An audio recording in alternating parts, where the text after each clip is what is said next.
की त्यांनी हा रस्ता तात्काळ त्या ठिकाणी बनवून देण्यासंबंधी आपल्या विभागाला आदेशित करावे।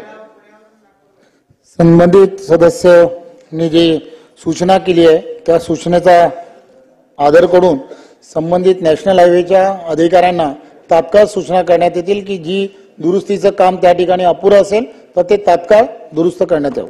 ठीक आहे। प्रश्न क्रमांक 2। प्रश्न क्रमांक 81,593। अध्यक्ष महोदय छापल्याप्रमाणे।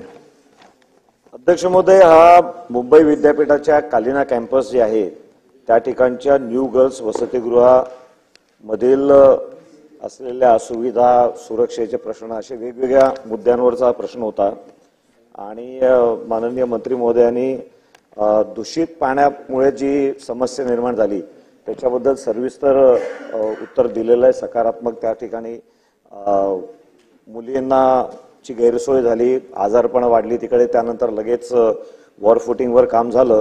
परंतु अध्यक्ष महोदय, याचा एकूण लार्जर विचार करण्याची आवश्यकता आहे, कारण दूषित पाणी कशामुळे होतं, अपुरं पाणी पुरवठा कशामुळे होतो, हा सगळा बघण्याची आवश्यकता आहे। आणि त्यामुळे अध्यक्ष महोदय, या कालिना कॅम्पसमध्ये एकूण 35 इमारती आहेत। 1971 सालचा 4 जलजोडण्या आहेत आणि अंडरग्राउंड टँकच्या माध्यमातून त्या सगळ्या 35 इमारतींना पंपाच्या माध्यमातून पाणी पुरवठा होतो। या सगळ्यातून मोठी गैरसोय निर्माण होते। आजच्या तारखेला त्या ठिकाणी सुमारे 11 लाख लिटर पाण्याची आवश्यकता आहे रोजची, म्हणजे लिटर पर डे ही 11 लाखची आवश्यकता असताना केवळ 5 लाखाचं तिकडे सप्लाय होतो। जवळजवळ 5,70,000चं डिमांड आहे आणि त्यामुळे महानगरपालिकेने सुद्धा कळवलेलं आहे विद्यापीठाला की या ठिकाणी तुम्ही इंटरनली नवीन जलजोडणी करण्याची आवश्यकता आहे। ती नवीन जलजोडणी करण्याची सूचना शासन विद्यापीठाला देणार का, हा पहिला प्रश्न। अध्यक्ष महोदय, जसं मी म्हटलं की अनेक असुविधा त्या ठिकाणी आहेत, भंगार पडलेला आहे, कचरा पडलेला आहे। एकेकाळचं अत्यंत सुंदर असं कालिना कॅम्पस या ठिकाणी अतिशय अस्वच्छ वातावरण आहे। त्या संदर्भात सुद्धा एक मोठी मोहीम तिकडे राबवावी लागेल, एवढा तिकडे भंगार आहे। ती स्वच्छतेची मोहीम राबवणार का। नंबर 2 अध्यक्ष महोदय, या ठिकाणी रानडे भवन जिथे 36 भाषा शिकवल्या जातात, टिळक भवन ज्या ठिकाणी अनेक कोर्सेस शिकवले जातात, हजारोंच्या संख्येने विद्यार्थी त्या ठिकाणी येत असतात। या 2 इमारतींसकट अनेक इमारती यांचे स्ट्रक्चरली स्टेबिलिटी हा एक मोठा प्रश्न निर्माण झालेला आहे। छत पडत आहेत आणि त्यामुळे त्याची स्ट्रक्चरल स्टेबिलिटी करून घेण्याचे आदेश विद्यापीठाला देणार का, हे म्हणजे 3 प्रश्न आहेत। माननीय अध्यक्ष महोदय, अगदी याच आशयाचा प्रश्न गेल्या आठवड्यामध्ये विधान परिषदेत आला आणि त्यात सविस्तर उत्तर देताना या सगळ्याच तिथले प्रश्न हे स्वीकारून, कारण त्याच्यात अस्वीकार करण्याचं काही नाही, एक दोन्ही सभागृहाच्या 5 सदस्यांची समिती नेमावी अशी एक फाईल आता सभापती महोदयांकडून तुमच्याकडे येईल आणि त्यांनी जवळजवळ येत्या महिन्याभरात 2-3दा जावं, एकदा समस्या सगळ्या काढाव्यात। जसं हा एक मोठा विषय असा आहे की पाणी तिथे कमी मिळत आहे, मग टँकरने येतं, टँकर कुठे भरले जातात माहीत नाही, मग मध्येच एखादा बेकार टँकर निघाला आजारपण येतं। त्यामुळे ह्या सगळ्या गोष्टी मान्य करून, एकही गोष्ट अमान्य न करता, त्याची 2 सदनाची एक 5 जणांची समिती अधिवेशन संपण्यापूर्वी पूर्ण करून अधिवेशनानंतर लगेचच तिथे जायला सुरुवात करू। कारण हे खरंच आहे की प्रचंड मोठं क्षेत्र असूनही अनऑर्गनाइज त्या ठिकाणी चाललंय। अनेकांचे प्रस्तावही आहेत की या ठिकाणी आम्ही इन्व्हेस्टमेंट करायला तयार आहोत, पण त्यावेळेला मग काहीतरी त्याचा वेगळा वास येतो, मग ते मागे पडतं। मग असं डेव्हलप करा, जवळजवळ 5-6 एकर त्याच्यातलं झोपडपट्टी झाली आता, मग ती SRA करता येईल का, की SRA करून उरलेला पोर्शन हा आता आम्ही टेक्सटाईलच्या एका जमिनीत असं केलं की आम्ही डेव्हलप करणार, उरलेला पोर्शन आम्ही सेलेबल नाही, आम्ही टेक्सटाईल म्हणून वापरणार, कुर्ल्याला मोठी जागा आहे, इथे 5-6 एकर असा सगळा विचार करतो। ठीक आहे। प्रश्न क्रमांक 3 आपण या प्रश्नावर बोलणार आहात की 3? ठीक आहे। अध्यक्ष महोदय, खरं तर प्रश्नाला दादा आपण सकारात्मक उत्तर दिलं असतं तरी यांच्यावर काही नियंत्रण राहिलं नाही हे आपण लक्षात घेतलं पाहिजे। या विद्यापीठांचे जेवढे काही वसतिगृह आहे, इकडे आता फोर्डचा असेल, कालिनाचा आहे, या सगळ्या विद्यापीठामध्ये ज्या असुविधा आहेत तिथे आता अनधिकृत बांधकाम मोठ्या प्रमाणात व्हायला लागली, त्याच्यावर नियंत्रण राहिलं नाही, हे आपण जरा तपासून बघितलं पाहिजे. त्यामध्ये अध्यक्ष महोदय हे गंभीर विषय, कारण महाराष्ट्रातील सगळ्या मुली तिकडे येतात, त्यांच्या सुरक्षितचा विषय केवळ आरोग्याशी संबंधित तर आता जो निर्माण झालेला प्रश्न आहेच, पण त्यापेक्षाही पुढच्या सुरक्षितेचा सुद्धा त्यांचा विषय नेहमी ऐरणीवर आलेला आहे. मला एवढंच विचारायचं या निमित्तानं की अध्यक्ष महोदय, तिथे खरं तर या नियमित या मुलींची, कारण मुलींचं हे आहे वसतिगृह आहे, यांची नियमित तपासणीसाठी तिकडे आरोग्याच्या व्यवस्था आपण करण्याची आवश्यकता आहे की नियमित म्हणजे महिन्याभरातून 2 महिन्यातून त्यांच्या आरोग्य तपासणी. खरं तर हे पाईप लाईन फुटल्यानंतर पाण्याला याची तक्रार द्यायला सुद्धा अध्यक्ष महोदय 4 दिवस काही झालं नाही. 4 दिवस मुली विरोध होत्या सगळ्या त्या ठिकाणी, त्यामध्ये अनेक त्या मुलींना त्रास होता, म्हणून मला 3 तिकडे प्युरिफायर लावले होते, 4 साठी 15-20 दिवस लावले. काय लागत होतं 4 प्युरिफायर लावायला, आणून बसवायचं ना शॉर्ट टेंडर नोटीस काढून. म्हणून मला एवढंच सांगायचं या संदर्भात की आपण हे जे निदर्शनास आलं, कुलगुरूंच्या निदर्शनास का आलं नाही, त्यांनी तातडीनं का कारवाई केली नाही, ठीक आहे आपण आता व्यवस्था केली, पण हे यावर नेहमीसाठी असे प्रश्न या वसतिगृहामध्ये नेहमी तक्रारी येत असतात.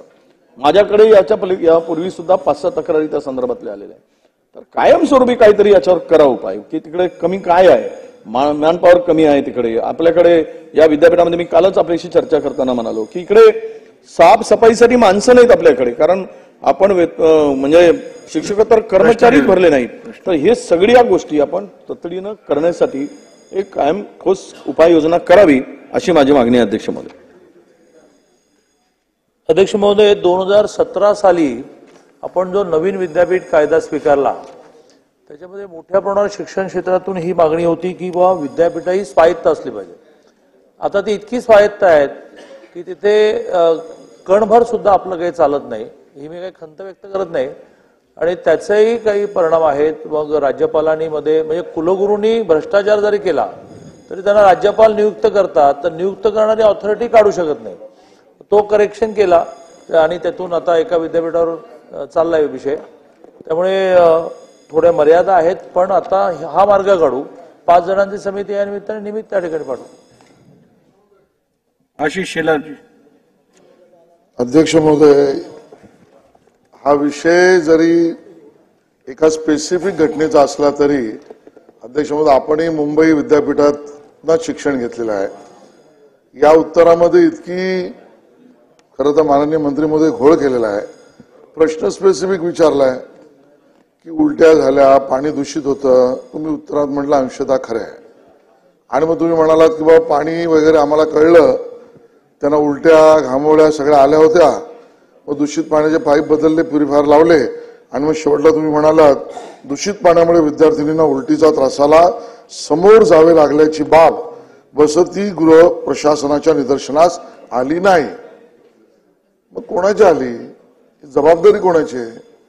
अध्यक्ष महोदय, मंत्री महोदयांना माझी विनंती आहे की आपण त्यांच्या चुकीला कव्हर करण्याची भूमिका होईल असं उत्तर येता कामा नये. आणि त्यामुळे माननीय विरोधी पक्ष नेते स्वतः म्हणाले की 4 दिवस लागले केवळ त्याची तक्रार करायला, दूषित पाणी येते त्या पाईप मधून. याचा अर्थ कोणाची तरी जबाबदारी त्यात फिक्स करायला लागेल. ती जबाबदारी फिक्स करणार का? नंबर 1. अध्यक्ष महोदय, दुसरा विषय असा आहे की स्वायत्तताच्या विषयात माननीय मंत्री महोदय बोलले. मुंबई विद्यापीठाचा स्तर आणि क्रमांक देशात आणि जगातल्या विद्यापीठांमध्ये तर हळूहळू कितवा यायला लागलाय. याच्यावर काहीतरी आपण चर्चा कधी करणार आहोत की नाही? एक काळ होता मुंबई विद्यापीठातल्या स्नातकाला, पदवीधराला जगामध्ये एक स्थान होतं. आज हळूहळू मुंबई विद्यापीठाचा स्तर हे दुर्दैवाने म्हणावं असं वाटतं. आणि त्याच्यातनं मिळणार त्याचा क्रमांक, त्यातनं निघणारे आमचे पदवीधर, याच्यावर सर्वंकष विचार करण्याची भूमिका जगातल्या, कारण आता एज्युकेशन ओपन झालंय, जगातली विद्यापीठाचा देशात येणार आहे, कायदा बदललाय. मग यावेळेला आमचं मुंबई विद्यापीठ केवळ राजाबाई टॉवर आहे म्हणून तेव्हापासूनचं हेरिटेज इथपर्यंत करून चालणार नाही. तर अकॅडमिकली आपला स्तर आणि आपला क्रमांक वर जाण्यासाठी आपण काही सर्वंकष विचार करणार आहे का? 2. आणि 3, या कलिना कॅम्पसमध्ये इतकी ह्यूज लँड आहे. आता उर्दू भवन सुरू होणार तर झालंच नाही, कधी होणार आहे आम्हाला माहित नाही, आमची ती मागणी आहे. मग कुठेतरी एक कॉलेज येतं, कुठे हॉस्टेल येतं, कुठे उर्दू भवन येतं, सगळे होऊ द्या. एकत्रित लँड यूज प्लॅन याचा विचार आपण करणार आहात का कधीपर्यंत? हे 3 माझे प्रश्न आहेत. पहिल्या 2 मुद्द्यांच्या बाबतीत तर प्रशासनातली त्यातला हलगर्जीपणा, दिरंगाई हे तर मी मान्यच केलं आणि मग त्यामुळेच असं म्हटलं की आता जर उत्साह असेल तर मी जाणार, पण उर्वरित सदस्यांनी सुद्धा दर आठवड्याला आपण एक व्हिजिट करूया का? तर मुंबई विद्यापीठ जगातलं सगळ्यात मोठं विद्यापीठ आहे, पण कलिना कॅम्पस हे एक काळ असं एक आदर्श कॅम्पस होतं. त्याला आता म्हटल्याप्रमाणे कंपाऊंड नाही इतक्या मोठ्या जागेला, त्याच्यामुळे अतिक्रमण वाढते वगैरे वगैरे. हा मुद्दा मी मान्यच केला आहे. तिसरा मुद्दा जो प्रामुख्याने त्यांनी म्हटला की मला असं वाटतं की जगात आपलं स्थान, जगात विद्यापीठाचं स्थान उंचावावं. आता महाराष्ट्रातल्या मुंबईच्या पुढे पुणे गेलं. पुणे विद्यापीठ हे पहिल्या दिवशीत आलं आणि हे पहिल्या दिवशीतून बाहेर गेलं. त्यावर एकदा विद्यापीठावर बैठक घेऊन हवं तर तुम्ही कशामुळे हा क्रमांक मिळतो याचा अभ्यास करून एक हवं तर मॅनेजमेंट काउन्सिलच्या मीटिंगमध्ये ठराव करून एक कमर्शियल एजन्सी अपॉइंट करा आणि दर 3 वर्षांनी हे नामांकन मिळतं, तर 3 वर्षामध्ये मुद्दे पूर्ण करा. असं झालंय. पण पुन्हा एकदा मी तीच हे मांडेन की नजीकच्या अधिवेशनामध्ये एक विद्यापीठांमध्ये आपला सै निर्माण होण्यासाठी काहीतरी कायद्यात बदल करावा लागेल. कारण आपण सूचना देण्याव्यतिरिक्त सध्या आपल्या हातात काहीच नाही. म्हणजे ते चुका करतात आणि उत्तर सभागृहात आपण देतो अशी स्थिती आहे. या सगळ्याचा एकत्रित विचार करू. त्या ह्यूज लँड बद्दल आतापर्यंत 3 चांगली प्रपोजल्स आली आहेत. आंतरराष्ट्रीय कीर्तीचं स्विमिंग टँक करण्यापासून की ज्यामुळे सगळ्या जागतिक स्तरातील स्पर्धा होतील पासून ते आवश्यक इमारतींची उभारणी. एकदा खरं म्हणजे माननीय अध्यक्ष महोदयांसारख्या ज्यांना ह्या सगळ्या विषयातलं खूप कळतं आणि ते अध्यक्ष झाल्यापासून ह्या इमारतीमधल्या सगळ्या गोष्टी ह्या देखण्या झालेल्या आहेत. अशा पुढे प्रेझेंटेशन करू. 3 जणांनी आपापली इच्छा व्यक्त केली. त्यातल्या बऱ्याच जणांचं म्हणणं असं आहे की ह्याच्यामध्ये आम्हाला कमर्शियल काही नको. ज्या मोठमोठ्या कंपन्या ज्यांना इंटरेस्ट आहे अशा काही जणांना इन्व्हॉल्व करून ती प्रेझेंटेशन बघू. कारण खूप लँड आहे आणि हे म्हणतात ते बरोबर अतिक्रमण खूप सुरू झालंय तिथे. अध्यक्ष महोदय, खरं म्हणजे कलिना कॅम्पस म्हणजे हा इंटरनॅशनल दर्जाचा सगळ्यांनी सांगितलं. आता प्रश्न ते सांगतो, एवढा मोठा कॅम्पस आहे आणि बरीच लोक तिकडे शॉर्टकटसाठी आमदार लोक ते यूज करत असतात. तर ही गोष्ट खरी काय, तिकडे कंपाऊंड वॉल नाही म्हणून अतिक्रमण होत आहे. साहेब असं आहे की उत्तरमध्येच खरं म्हणजे कसं काय त्यांनी गोल्ड अधिकाऱ्यांनी केला. पहिल्या सेंटेन्स मध्ये लिहिलंय की पाण्यामुळे पाणी दूषित आहे, निदर्शनात आली आहे. दुसऱ्यामध्ये लिहितात की पाण्यामुळे त्यांना काय त्रास झालेलाच नाही आणि चेंज झाला क्लायमेट म्हणून त्यांना चेंज झाले. म्हणजे काहीतरी उत्तर द्यायचं सभागृहामध्ये, त्याची काहीतरी जबाबदारी अधिकाऱ्यांवरती आपण नेमवली पाहिजे. आणि हे कॅम्पस खरं म्हणजे इथे फक्त इकडचे नाही, इंटरनॅशनल मुलं पण तिकडे येत असतात. तर जसं परागजींनी सांगितलं की हे सगळे कॅम्पसमध्ये जे आधीचे स्ट्रक्चर डिलॅपिडेट झाले त्याची तुम्ही व्यवस्थित ऑडिट करा आणि त्या ऑडिट करत असताना जे स्ट्रक्चर डिलॅपिडेट झाले असेल, तोडायचे असेल तर तोडा किंवा नवीन बांधायचं तर बांधा. आणि याला व्यवस्थित जसं आपण विदेशमध्ये जातोय आणि ज्या लेवलचे कॅम्पस तिकडे त्या पद्धतीने आपण इथे याच्यावरती उपाययोजना करू शकतो का, हे 2 प्रश्न आहेत. मंत्री महोदय, मला वाटतं प्रामुख्याने या प्रश्नामध्ये अस्वच्छ पाणी किंवा प्रदूषित पाणी आणि एकूण साफसफाईचा अभाव हा प्रश्न आहे. आपण स्थानिक वॉर्ड ऑफिसला असे निर्देश देऊया की जोपर्यंत पाणी पुरवठा तिकडे रेग्युलर येत नाही आणि तिकडचं कंटॅमिनेशन दूर केलं जात नाही तोपर्यंत महानगरपालिकेमार्फत पोर्टेबल वॉटर टँकर्सची सोय केली जाईल. ठीक आहे, पुढे जाऊया आता. चला, प्रश्न क्रमांक 3.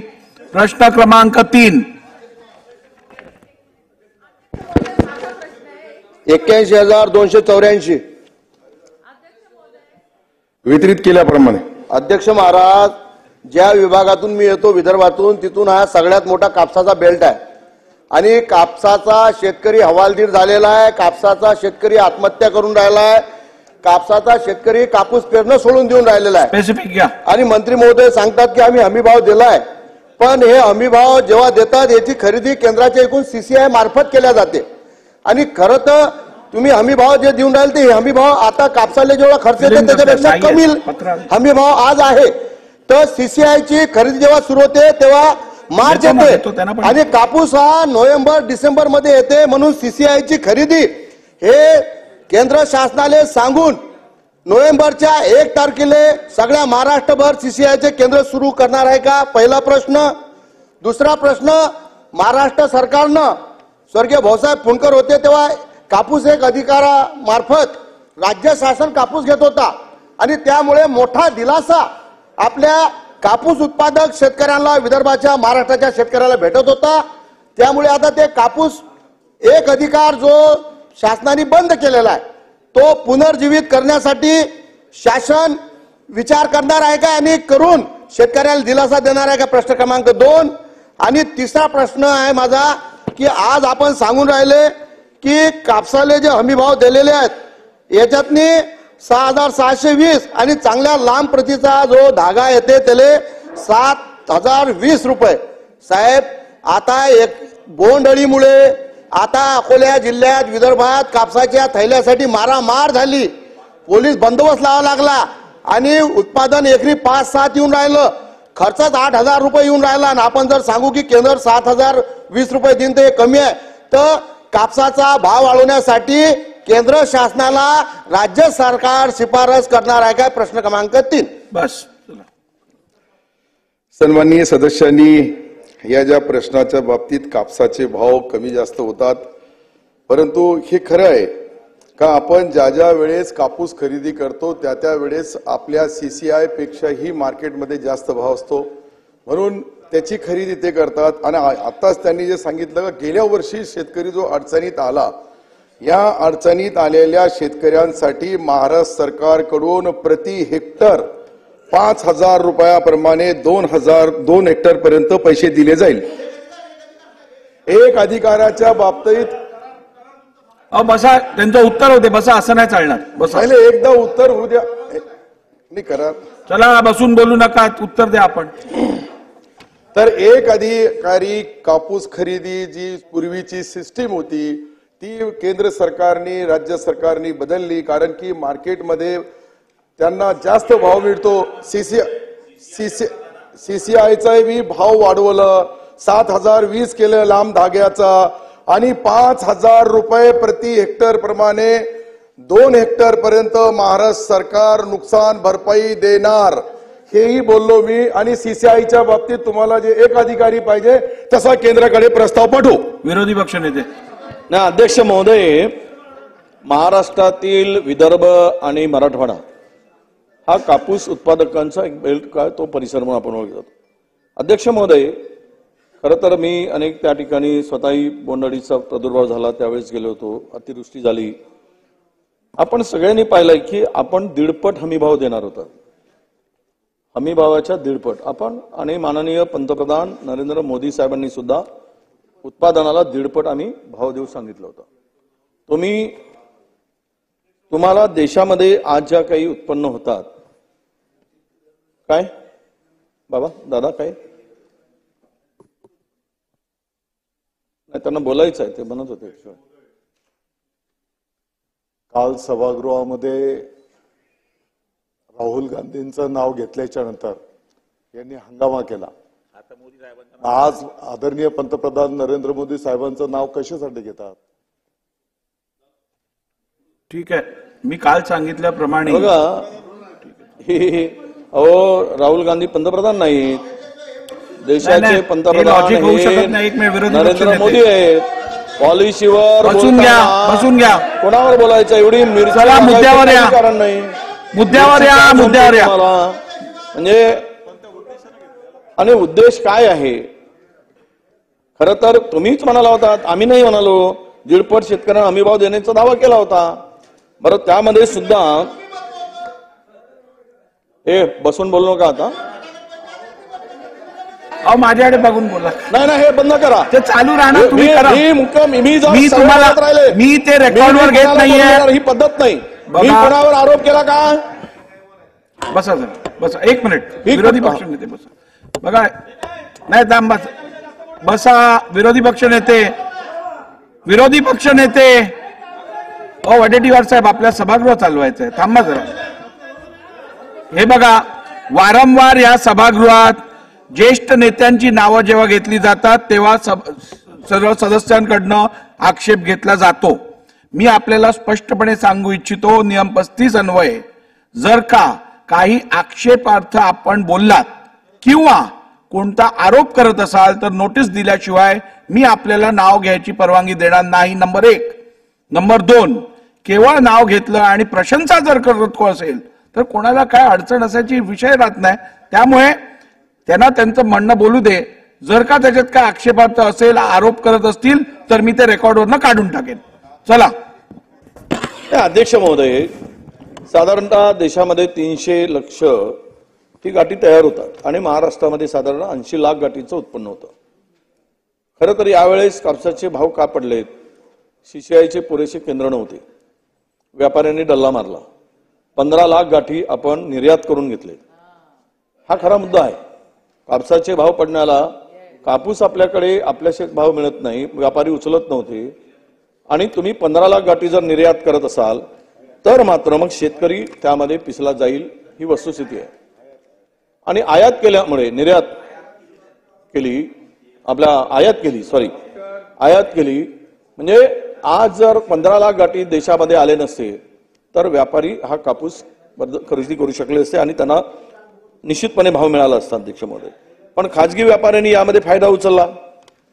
बघा, आपल्याला माहित आहे मंत्री महोदय की कापूस हा मागच्या 15 तारखेपर्यंत, आपण जरा माहिती घ्या त्या खात्याचे मंत्री आपण, आजचा जूनच्या 15-20 तारखेपर्यंत कापूस लोकांनी बाहेर काढला नव्हता. अनेकांच्या घरामध्ये 5-5, 10-10 क्विंटल कापूस पडून होता. ही वस्तुस्थिती आहे, काही लपून नाही.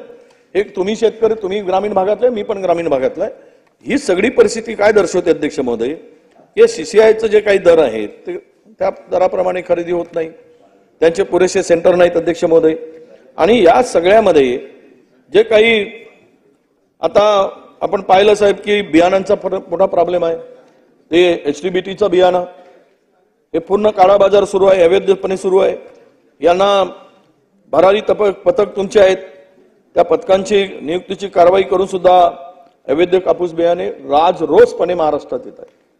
आता त्याला शेतकरी का लावतो, का खरेदी करतो? त्याला तुमचे बियाणे जे पाहिजेत सर्टिफाईड बियाणे ते मिळत नाही, त्यामुळे तो बोगस बियाणांचा वापर करतो. त्यातून मग अनेक त्या पिकावर किडीचा प्रादुर्भाव होतो. म्हणून मला एक तर राज्य शासन कापूस हमीभावाने खरेदी करणं, हे हमीभावाचं केंद्र सरकारकडे बोट दाखवून तुम्ही दुर्लक्ष करू नका, हा आमचा तुम्हाला प्रश्न आहे. थोडं तुम्ही स्पेसिफिक हा महाराष्ट्रातील खरं म्हणजे मोठा प्रश्न आहे. अजूनही कापूस शेतकरी म्हणून आम्ही तुम्हाला मागच्या वेळेत जे काही मोदी सरकारनं उत्पादन खर्चाच्या 1.5 हमी भाव देण्याचा दावा केला होता त्याच्या संदर्भातला थोडासा खुलासा व्हावा, आमची स्पष्टपणे मागणी आहे. सरकार म्हणून केंद्र सरकारने जर दावा केला असेल तर तो मिळतो की नाही या संदर्भात. कारण सरकारने C2 म्हणजे स्वामीनाथन समितीने काय सांगितलंय, C2च्या ऐवजी तुम्ही A2 आणि प्लस FL हा आधारित उत्पादन खर्च केला, म्हणजे उत्पन्नावर खर्च काढलाय. त्यामुळं ते दर पाहिजे ते मिळत नाही आणि कापसाची उत्पन्नही कमी झालं. सरासरी मागच्या 2 वर्षातील पाहिलं तर 23-24 उत्पन्न दर हेक्टरच्या मागे 3.5 क्विंटल 4.5 क्विंटल एव्हरेज मध्ये कमी झालं. हे तुमच्या पाहणी अहवालामध्ये सुद्धा आहे. 1.9% उत्पन्न राज्यातील कमी झालेलं आहे, ते आर्थिक पाहणी अहवालामध्ये सुद्धा आहे. मग ह्याचाच अर्थ उत्पन्न कमी झालं. तुम्ही म्हणताय की आम्ही 5,000 रुपये 2 हेक्टर पर्यंत दिले, पण तुम्ही जर एका हेक्टरमध्ये 10 क्विंटल कापूस होत असेल आणि शेतकऱ्यांचं जर 2,000 रुपयांनी नुकसान होत असेल तर तुम्ही 20,000चं नुकसान होत आहे पर हेक्टर, म्हणजे 2 हेक्टरमध्ये त्याचं 40,000चं नुकसान होत आहे. तुम्ही शेतकरी आहात, तुमच्याकडे शेती आहे, माझ्याकडे शेती आहे, त्याच्याकडे कदाचित हरीशकडे शेती असेल, माननीय सदस्य यांच्याकडे. पण एक सांगतो अध्यक्ष महोदय, यातून प्रश्न निर्माण काय होतो की शासनाने हमीभाव देऊनही कापूस खरेदी केला नाही, हा खरा प्रश्न आहे. हमीभाव देऊनही जो हमीभाव होता त्याप्रमाणे पूर्ण कापूस खरेदी केला नाही.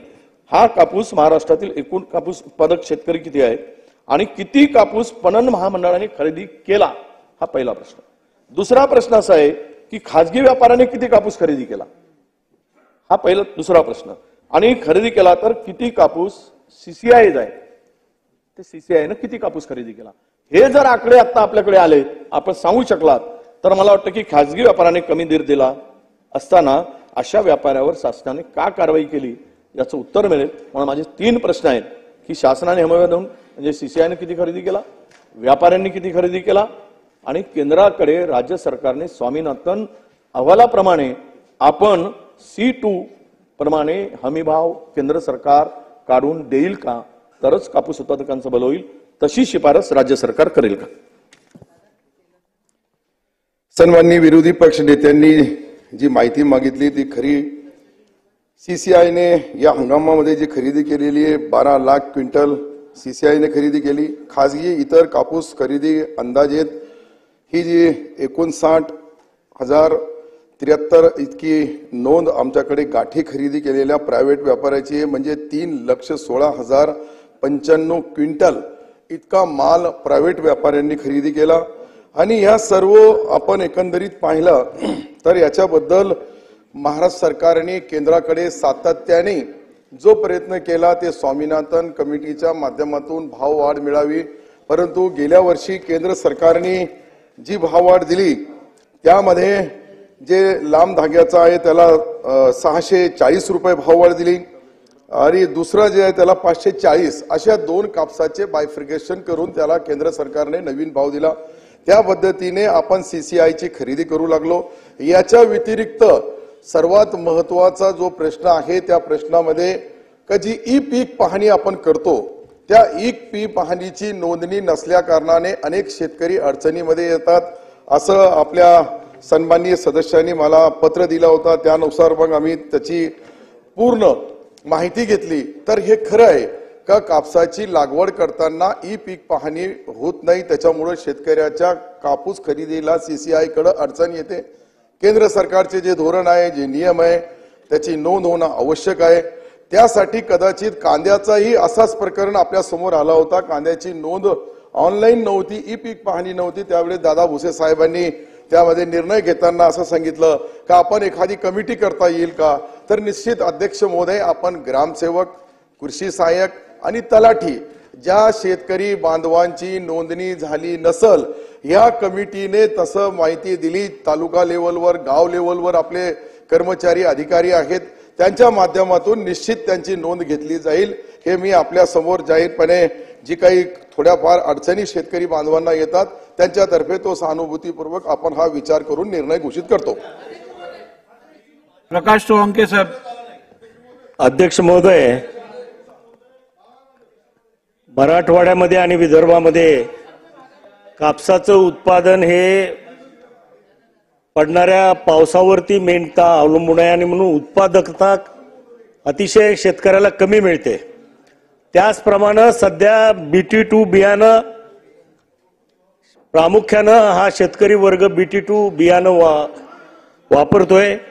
परंतु चीन किंवा अमेरिकेसारख्या देशामध्ये आता B2च्या ऐवजी B2 म्हणजे B7, B8 इतकं सुधारित बियाण्याचं वाण त्या ठिकाणचा शेतकरी वापरतो आणि म्हणून त्याची उत्पादकता ही निश्चितपणानं वाढते.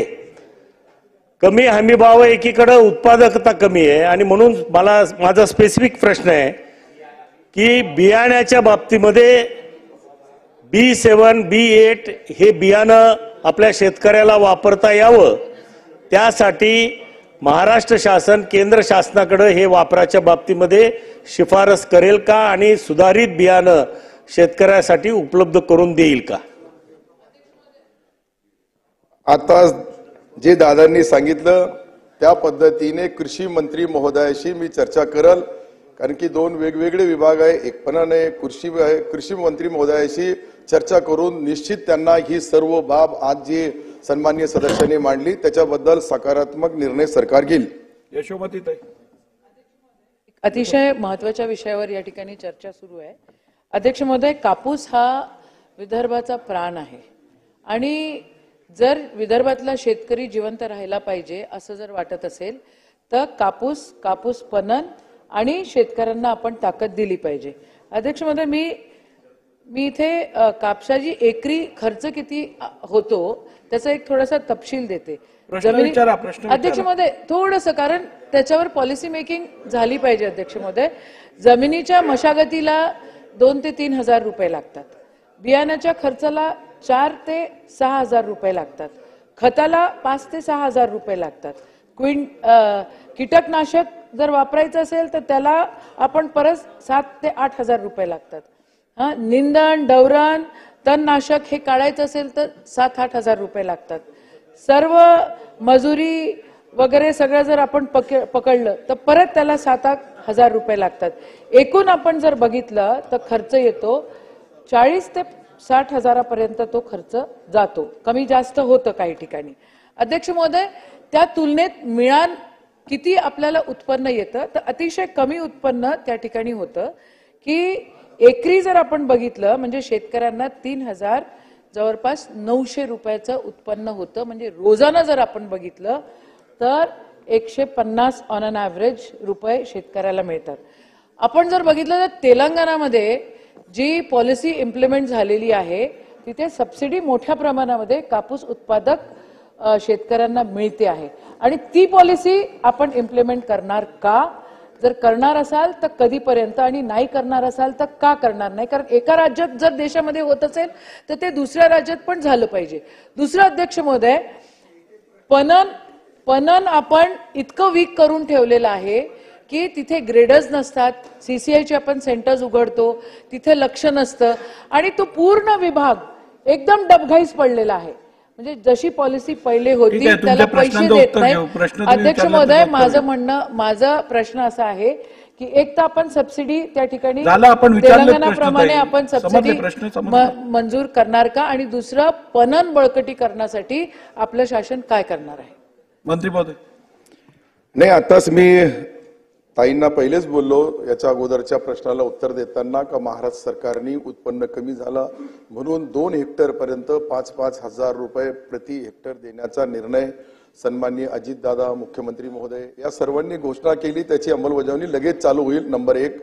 नंबर 2, यांनी जे उत्पन्न आणि खर्चामधली तफावत दाखवली या तफावतीच्या बाबतीत निश्चित आपण सन्माननीय मुख्यमंत्री, उपमुख्यमंत्र्यांशी चर्चा करू आणि त्याच्यामधला ही अंतिम धोरण ठरवू. राहिला प्रश्न तेलंगणा, ऐका ना, मला उत्तर तर देऊ द्या.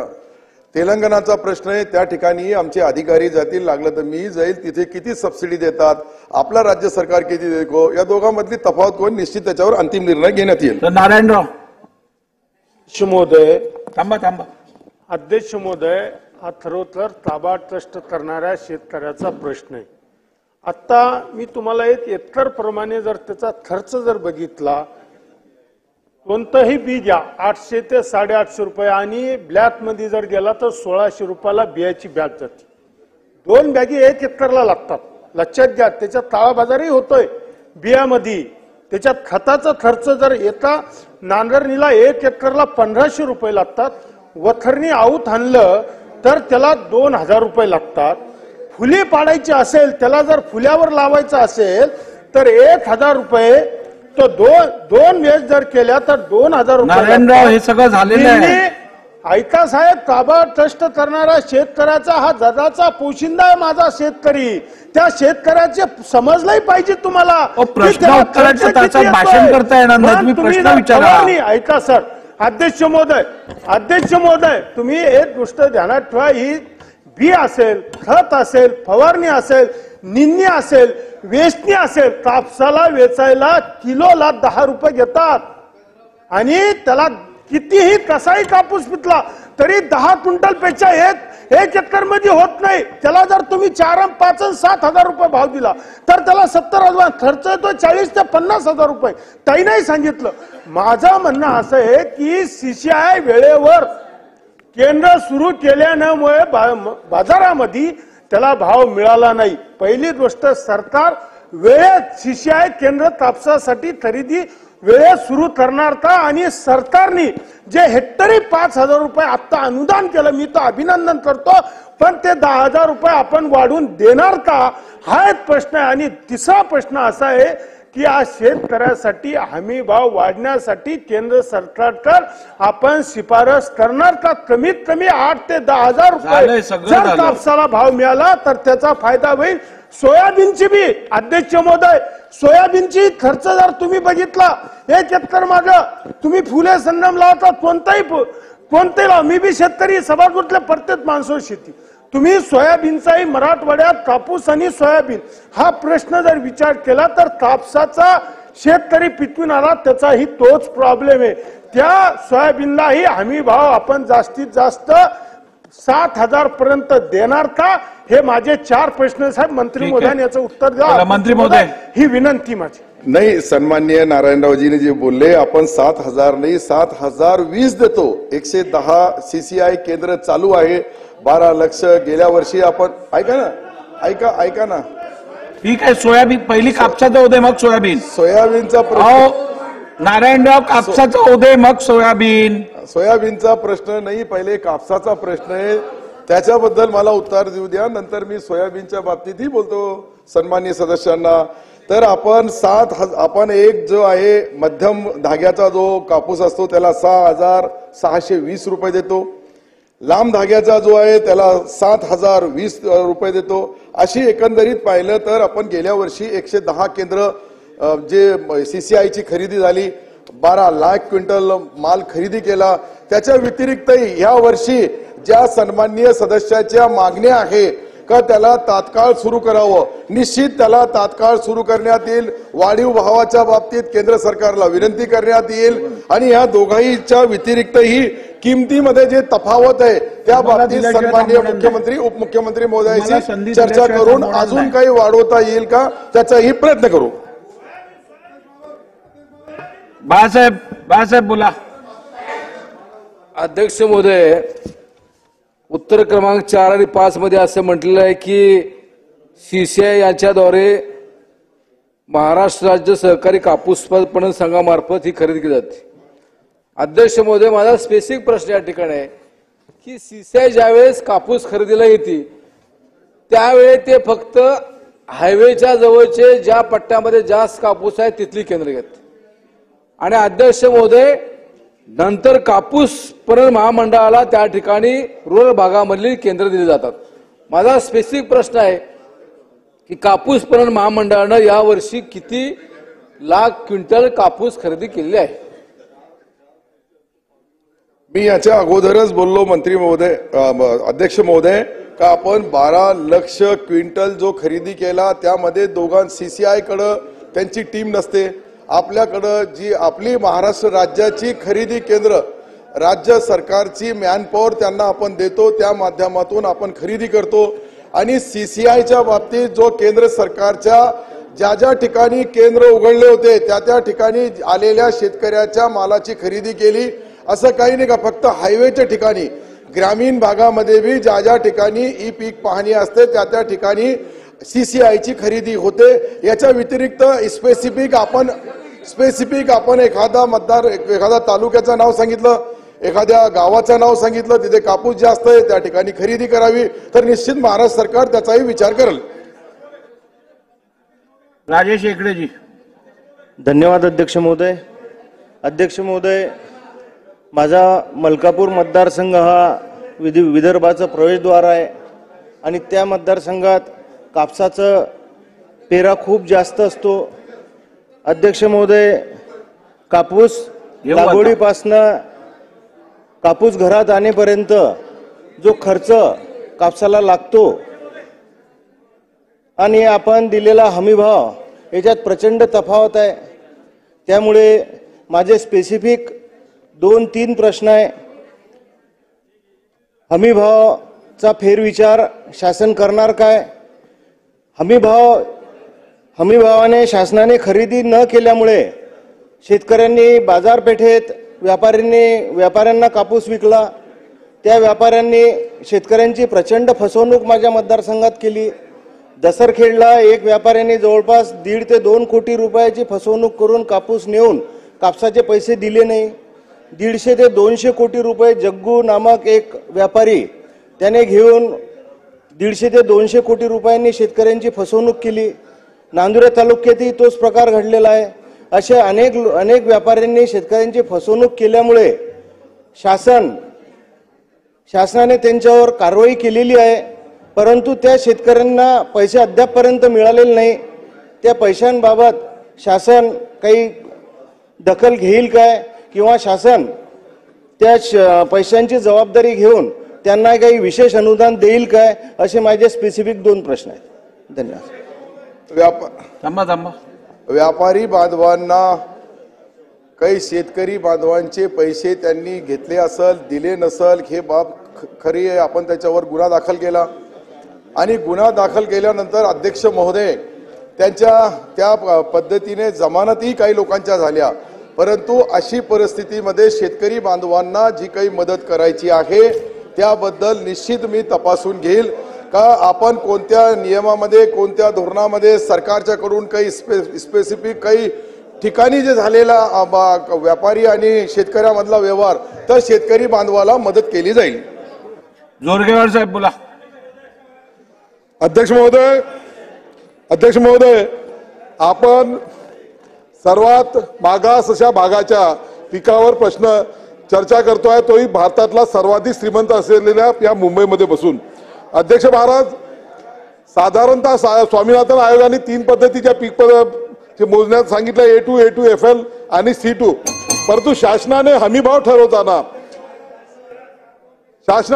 ठरवताना A2 पद्धतीचा थोडी शांतता ठेवण्यात यावी आणि तो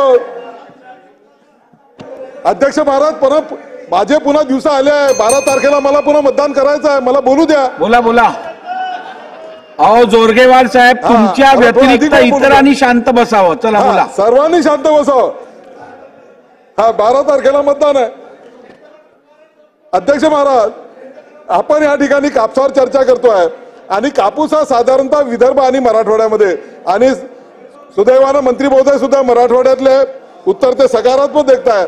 माझी विनंती एवढी असणार आहे या सरकारला की आपण जो C2 या पद्धतीने जो हमीभाव निघतो तो निघतो 7,251 आणि 50% त्याच्यावर जर जोडले तर 9,345 रुपये हा C2 या सूत्रानुसार हमीभाव आला असता. तो हमीभाव देणार आहे का? जर केंद्र सरकार देणार नसेल तर तेवढं तफावतीचं अनुदान महाराष्ट्र शासन देणार आहे का? नंबर 1. नंबर 2, शेतकऱ्यांना जो अडचणी निर्माण होतात, कापसाच्या गाड्या या केंद्रावर नेल्यानंतर 2-2, 3-3 दिवस त्या ठिकाणी गाड्या थांबतात. केवळ आणि केवळ ते कापसाचे ग्रेडर त्या ठिकाणी नाही म्हणून त्या ठिकाणी त्या पद्धतीचं होते. हे ग्रेडर वाढवून ताबडतोब आल्या दिवशीच त्या शेतकऱ्याचा कापूस त्याचं ग्रेडेशन करून त्याला घेणार आहे का? हे 2 स्पेसिफिक प्रश्न आहे. ही विनंती आहे.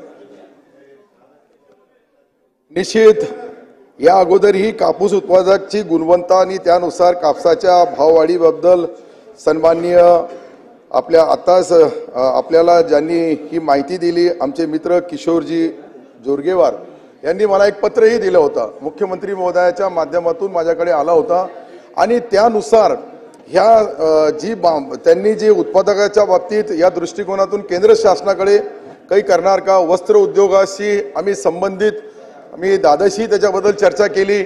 वस्त्र उद्योग मंत्री आदरणीय चंद्रकांत दादा आणि यांच्या माध्यमातून याला पुढच्या वेळेस जे काही भाव वाढायचा आहे ते भाव वाढवण्यासाठी निश्चित केंद्र सरकारकडे परत महाराष्ट्र सरकारकडून प्रस्ताव पाठवला जाईल आणि त्याच्यामध्ये जी तफावत आहे उत्पन्नामध्ये किंवा त्या भावामध्ये तर महाराष्ट्र सरकार सन्माननीय अजितदादा इथे अजितदादांनी घोषणा केली की निश्चित त्याचा विचार करू.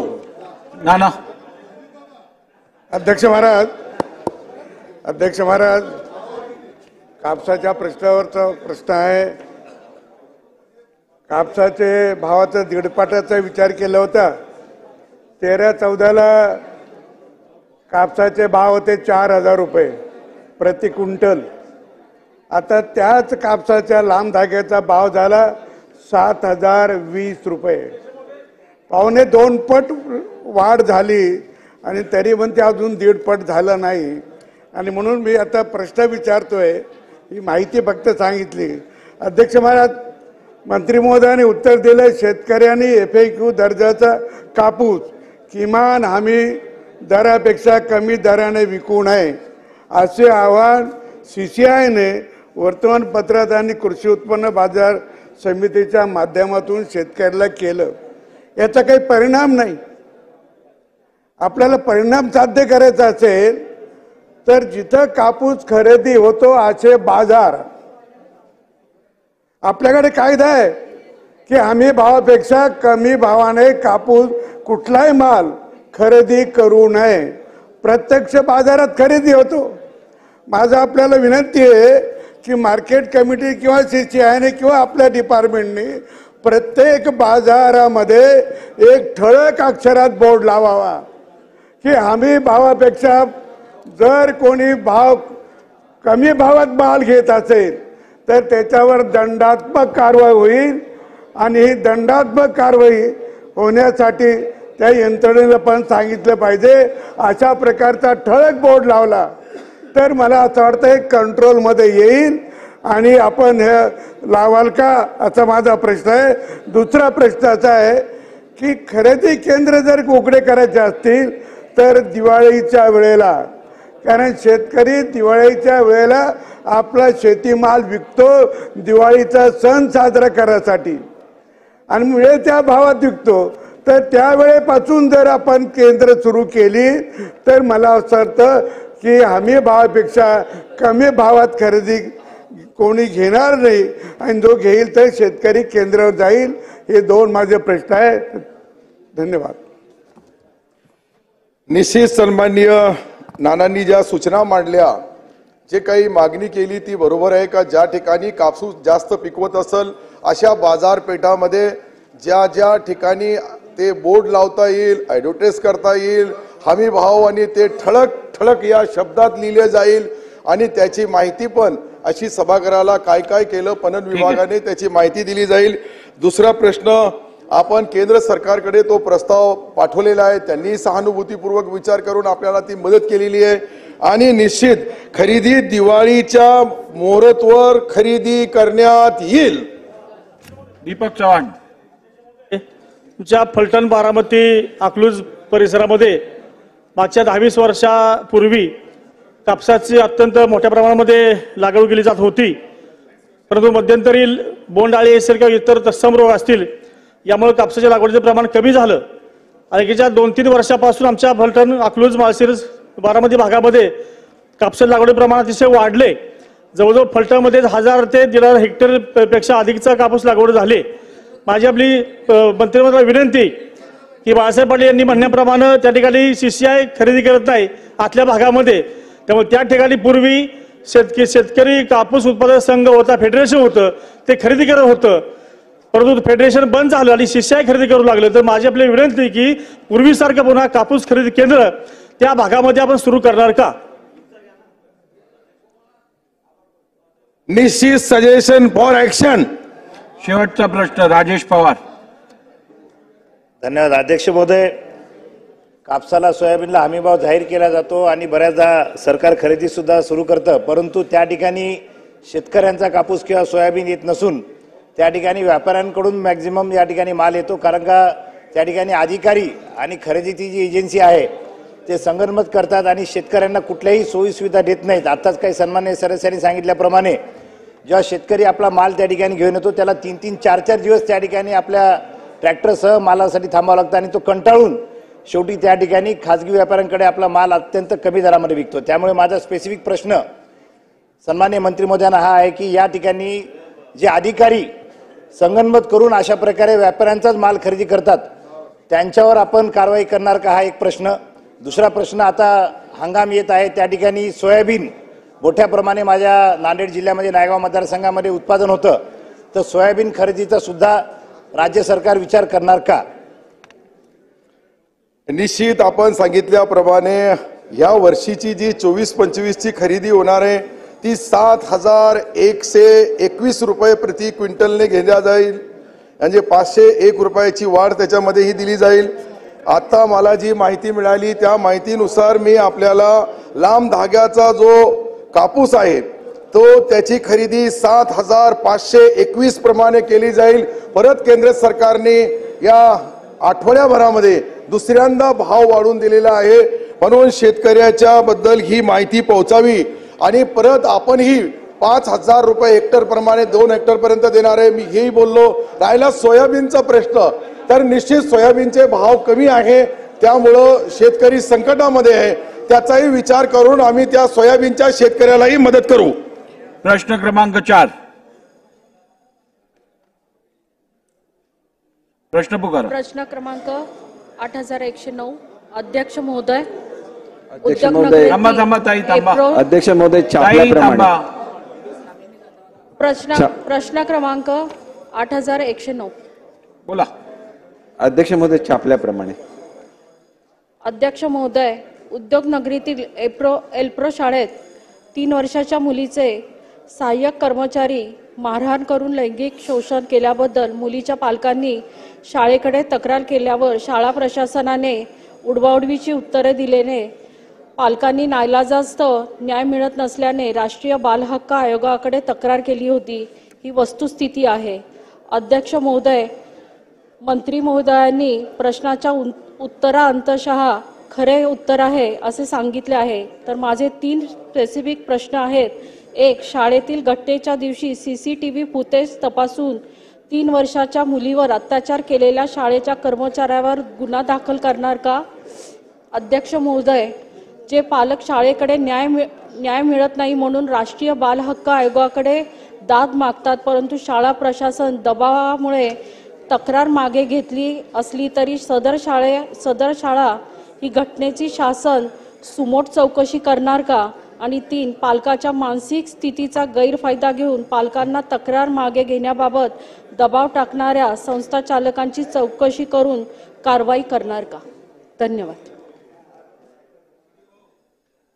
अध्यक्ष महोदय, CCTV त्या ठिकाणी चेक केल्यामुळेच तिथे एक जी सहाय्यिका असते तिने त्या मुलीला गालावर मारल्याचं निदर्शनाला आलेलं आहे. या महिलेला कामावरून कमी केलेलं आहे. जी तक्रार त्यांनी मागे घेतली ही तक्रार दबावाखाली घेतली आहे का याबाबत आवश्यक ती चौकशी केली जाईल. यामिनीताई.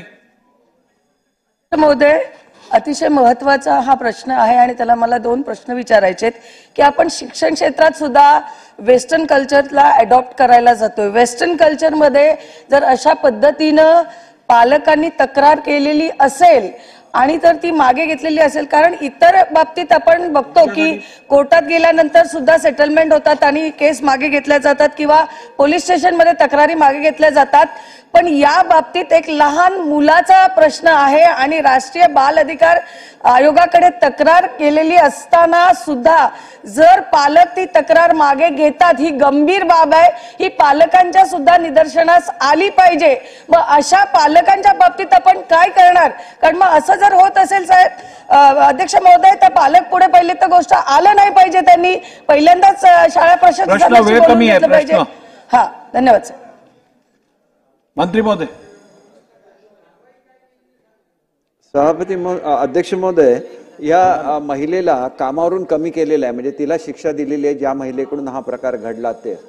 फक्त दबावाखाली ही तक्रार मागे घेतली का याचं मी चौकशी करण्याचं आश्वासन दिलेलं आहे. त्याच्यामुळे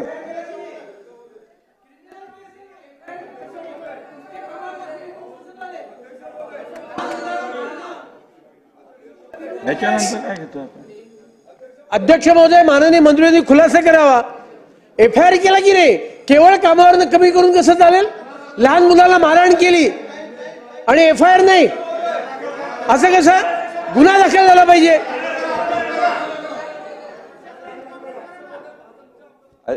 बोलू दे, मंत्री महोदयांना उत्तर देऊ दे. अध्यक्ष महोदय, जर त्या पालकांनी FIR दाखल केली तर ती FIR दाखल करून घेतली जाणार आणि त्या महिलेच्या विरुद्ध कारवाई सुद्धा होणार. नाही, 1 मिनिट. नाही, बघा, एक लक्षात घ्या, मंत्री महोदयांनी बरोबर उत्तर दिलेलं आहे. त्यांच्या खात्याचं काम आहे संदर्भित डिपार्टमेंटल इन्क्वायरी करून ऍक्शन घेणं. जर का कोणाला क्रिमिनल ऍक्शन घ्यायची असेल तर ते बालक किंवा पेरेंट्स जाऊन पोलीस स्टेशनमध्ये तक्रार दर्ज करू शकतात आणि त्यानंतर जर ती रेकॉर्ड केली गेली नाही तर आपण होम डिपार्टमेंटमध्ये याची इन्क्वायरी करू. चला, प्रश्न उत्तराचा तास संपलेला आहे. कागदपत्रे सभागृहाच्या पटलावर ठेवणे. माननीय मुख्यमंत्री. लेंग होते. लेंग नंतर सुरुवात आशिष शेलारांकडून. मी दोन्ही करतो. महाराष्ट्र प्रदूषण नियंत्रण मंडळ यांचा सन 2022-23 वार्षिक अहवाल मी सभागृहासमोर ठेवतो. अहवाल सभागृहासमोर ठेवण्यात आला. सदर अहवाल विधिमंडळाच्या संकेतस्थळावर उपलब्ध करून देण्यात येईल. माननीय संसदीय कार्यमंत्री. महाराष्ट्र विधानसभेच्या सन 2024च्या दुसऱ्या अर्थसंकल्पीय अधिवेशनात दिनांक 26 फेब्रुवारी 2024 ते दिनांक 1 मार्च 2024 या कालावधीत माननीय मंत्री महोदयांनी विधानसभा सभागृहात दिलेल्या एकूण 28 आश्वासनांची यादी तसेच सन 2024 हे दुसरे अर्थसंकल्पीय अधिवेशन संस्थगित झाल्यानंतर आतापर्यंत पूर्तता करण्यात आलेल्या एकूण 187 आश्वासनांच्या पूर्ततेची विवरणपत्रे यादीसह सभागृहासमोर ठेवतो. महाराष्ट्र विधानसभेचे सन 2024च्या दुसऱ्या अर्थसंकल्पीय अधिवेशनात दिनांक 26 फेब्रुवारी 2024 ते दिनांक 1 मार्च 2024च्या कालावधीत माननीय मंत्री महोदयांनी विधानसभा सभागृहात दिलेले एकूण 28 आश्वासनाची यादी तसेच सन 2024 चे दुसरे अर्थसंकल्पीय अधिवेशन स्थगित करण्यानंतर आतापर्यंत पूर्तता करण्यात आलेल्या एकूण 198 आश्वासनाची पूर्ततेची विवरणपत्रे यादीसह सभागृहाच्या पटलावर ठेवण्यात आली. स्थगन प्रस्तावाच्या सूचना. आज प्राप्त झालेले सर्व स्थगन प्रस्तावांच्या सूचनेला मी दालनात अनुमती नाकारलेली आहे. अध्यक्ष महोदय, समृद्धी महामार्गावर अपघातामध्ये दिवसेंदिवस वाढ होत आहे. आपण सगळ्यांनी बघितलं की मागच्या आठवड्यामध्ये सुद्धा या समृद्धी महामार्गावर 7 लोकांचा जीव गेला. अध्यक्ष महोदय, 1 जुलै 2023 ला लक्झरी बस जळून 25 प्रवाशांचा मृत्यू झाला होता. अध्यक्ष महोदय, या 1 जुलै 24 रोजी आता 1 वर्ष पूर्ण झालेलं आहे. त्यावेळेस मुख्यमंत्री महोदयांनी या कुटुंबाला प्रत्येकी 25 लाख रुपये देण्याची घोषणा केली होती आणि 25 लाख रुपयाची घोषणा केल्यानंतर 1 वर्षामध्ये केवळ अध्यक्ष महोदय सीएम फंडातून 5 लाख आणि केंद्र सरकारकडून 2 लाख 7 लाख रुपयाची मदत झाली. हे सर्व तरुण होते, तिकडे पुण्याला जायला निघाले होते. ते कुटुंबातील प्रमुख त्या ठिकाणी सगळे नोकरीला होते, कुटुंबाचा आधार होते. कुटुंबाच्या साठी त्या नोकरी करून त्या अनेकांना विधवा स्त्रिया आहेत त्या तर अनेक निराधार झाले, त्यांना दुसऱ्याकडे काम करावं लागतंय. खूप मोठी व्यथा या कुटुंबाची आहे. त्यामुळे आता हा चंद्रशेखर माळवी नावाचा सामाजिक कार्यकर्ता 26 जानेवारी पासून तिकडे उपोषण करत होता. त्याला गळफास लावून घेण्याचा प्रयत्न त्यांनी केला, त्याचं कुटुंब उद्ध्वस्त झालं म्हणून त्याला उचलून पोलीस स्टेशनमध्ये कारवाई केली, त्याला अटक केली. न्याय मागणी करायसाठी त्याला कारवाई केली. मागत असताना अध्यक्ष महोदय, मला एवढंच सांगायचं आहे की तुम्ही घोषणा करताय, जर पोर्शे कारमध्ये अपघात झाला लगेच आपण 10 लाख रुपयाची घोषणा केली तर 2 लोकांना केली पाहिजेत मदत, आम्ही त्याला विरोध नाही. पण या 25 तरुण आहेत, हे सगळे नोकरी करणारे तरुण होते, सगळी त्यातली मॅक्झिमम या लक्झरी बसमध्ये पुण्याला जायला निघाली होती. म्हणून माझा विषय असा आहे अध्यक्ष महोदय, या स्थगन प्रस्तावाच्या माध्यमातून संपूर्ण कुटुंब आता जिल्हाधिकारी कार्यालयाच्या पुढे उपोषणाला बसलेला आहे. संपूर्ण या 25 लोकांचे कुटुंब. मुख्यमंत्र्यांनी दिलेला शब्द आता पूर्ण करावा, ते घोषणा केली आहे, त्याची व्हिडिओ क्लिप आहे. मुख्यमंत्री स्वतः बोललेत की आम्ही 25 लाखापर्यंतची मदत करू, पण 1 वर्षांनी त्यांना मदत होत नाही तर मग तुमच्या घोषणेला राहिलं काय? त्यांची मोडवण का करता? म्हणून मला आपल्या माध्यमातून हा स्थगन देत असताना मुख्यमंत्री या राज्याचे प्रमुख आहेत, त्यांच्यावर त्यांनी बोललेला शब्द हा अंतिम असतो आणि म्हणून त्या पदाचा सन्मान ठेवून किमान आपण त्यांना सांगावं. मी काही यामध्ये फार काही आता सभागृह स्थगित करा वगैरे प्रश्न आम्हाला काही बाकी हे नाही, पण या सगळ्या मध्ये या 25 कुटुंबाची जी वाताहत झाली अध्यक्ष महोदय, हे कुटुंब उघड्यावर पडलं आहे आणि म्हणून या संदर्भात 31 जानेवारीला SIT स्थापन केली. ते काय झालं त्याचा काही पत्ता नाही, तो अहवाल कुठे गेला तेही माहित नाही. मग अशी म्हणजे तत्पर सरकार म्हणून शेकी मिरवणारे 1 वर्ष जर त्या कुटुंबाला तुम्ही घोषणा करून जर मदत देत नसाल तर तुमच्या घोषणेला काय अर्थ आहे? म्हणून माननीय मुख्यमंत्री महोदयांना आणि वित्तमंत्री महोदय आहेत ते जरा तपासून घ्या आणि या कुटुंबांना 25 लाख रुपयाची मदत जी घोषणा केली ती तात्काळ द्यावी अशी विनंती आपल्या माध्यमातून मी सरकारला करतो. अध्यक्ष महोदय, मी आपल्या माध्यमातून त्या ठिकाणी एका गंभीर विषय पॉइंट ऑफ मी ह्याच्यानंतर देतो. अध्यक्ष महोदय, मी आपल्या माध्यमातून मुंबई शहरातील एका गंभीर विषयाकडे आपलं लक्ष वेधू इच्छितो. अध्यक्ष महोदय, मुंबईमध्ये पिण्याच्या पाण्याचा प्रश्न हा गंभीर झालेला अध्यक्ष महोदय. अध्यक्ष महोदय,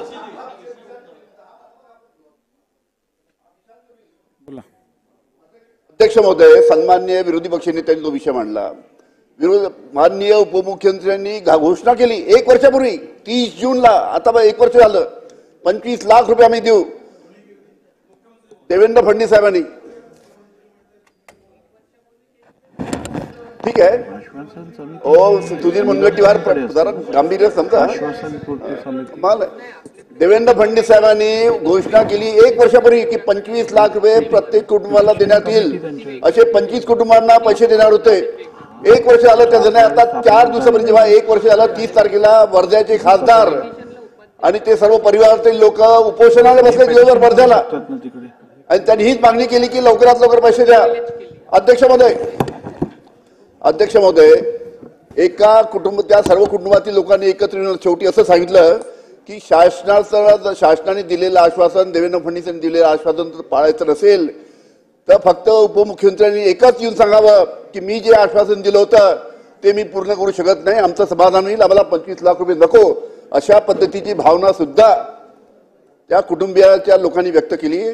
त्यामुळे माननीय दुसरे उपमुख्यमंत्री आहेत, कमीत कमी एका उपमुख्यमंत्र्यांनी दिलेला शब्द दुसरे उपमुख्यमंत्री इथे बसल्या हाऊसमध्ये ते तरी उभे राहून त्यांनी त्याच्यावरती घोषणा करावी, अशी मी माननीय अजितदादा आहेत तिथे, ऐकतात ते गांभीर्याने, त्यांना विनंती करतो की अतिशय संवेदनशील प्रश्न आहे.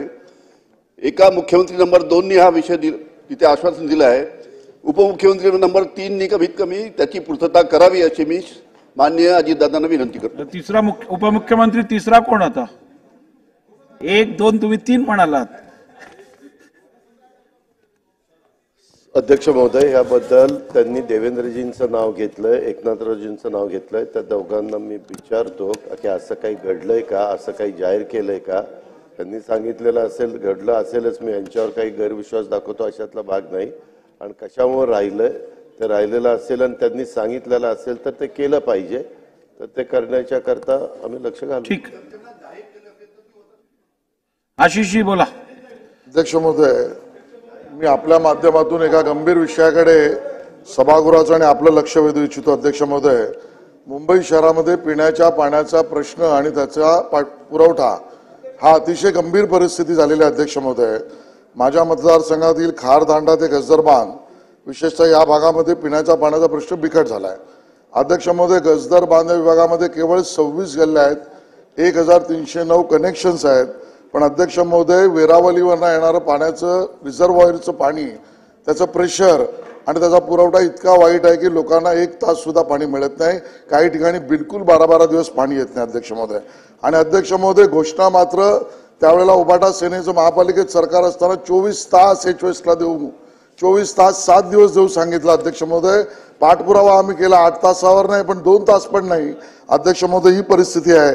आणि त्यामुळे अध्यक्ष महोदय, विशेषतः गजदरबांध खारदांडा या विभागातील लोकांना पाणी पुरवठा पूर्ववत करणं आवश्यकता आहे. हा गांभीर्याने विषय मी आपल्यासमोर मांडतो. आणि बरोबरीने अध्यक्ष महोदय, मुंबईत 7 धरणातून पाणी येतं. अध्यक्ष महोदय, ज्यामध्ये अप्पर वैतरणा, मोडकसागर, तानसा, मध्य वैतरणा, भातसा, विहार आणि तुळशी या सगळ्यातनं केवळ 7.5%, 7.25% एवढीच वाढ झाली. जुलै महिना आहे, पुढे पाणी वाढलं नाही धरणातलं तर मुंबईला पाणी कुठून मिळणार? हा गंभीर विषय आहे. त्याचे निर्देश आपण सरकारला द्यावेत आणि हा प्रश्न जो पेटला आहे तो कसा सोडवणार याबद्दल सरकारने उत्तर द्यावं. सन्मान्य सदस्य आशिष शेलारजींनी जी माहिती आता सभागृहासमोर मांडली आहे ती सत्य परिस्थिती आहे. आणि मी स्वतः माझ्या मतदारसंघात पण हाच विषय आहे. मुंबईतल्या बहुतांश आमदारांच्या मतदारसंघात हा गंभीर विषय अस्तित्वात आहे.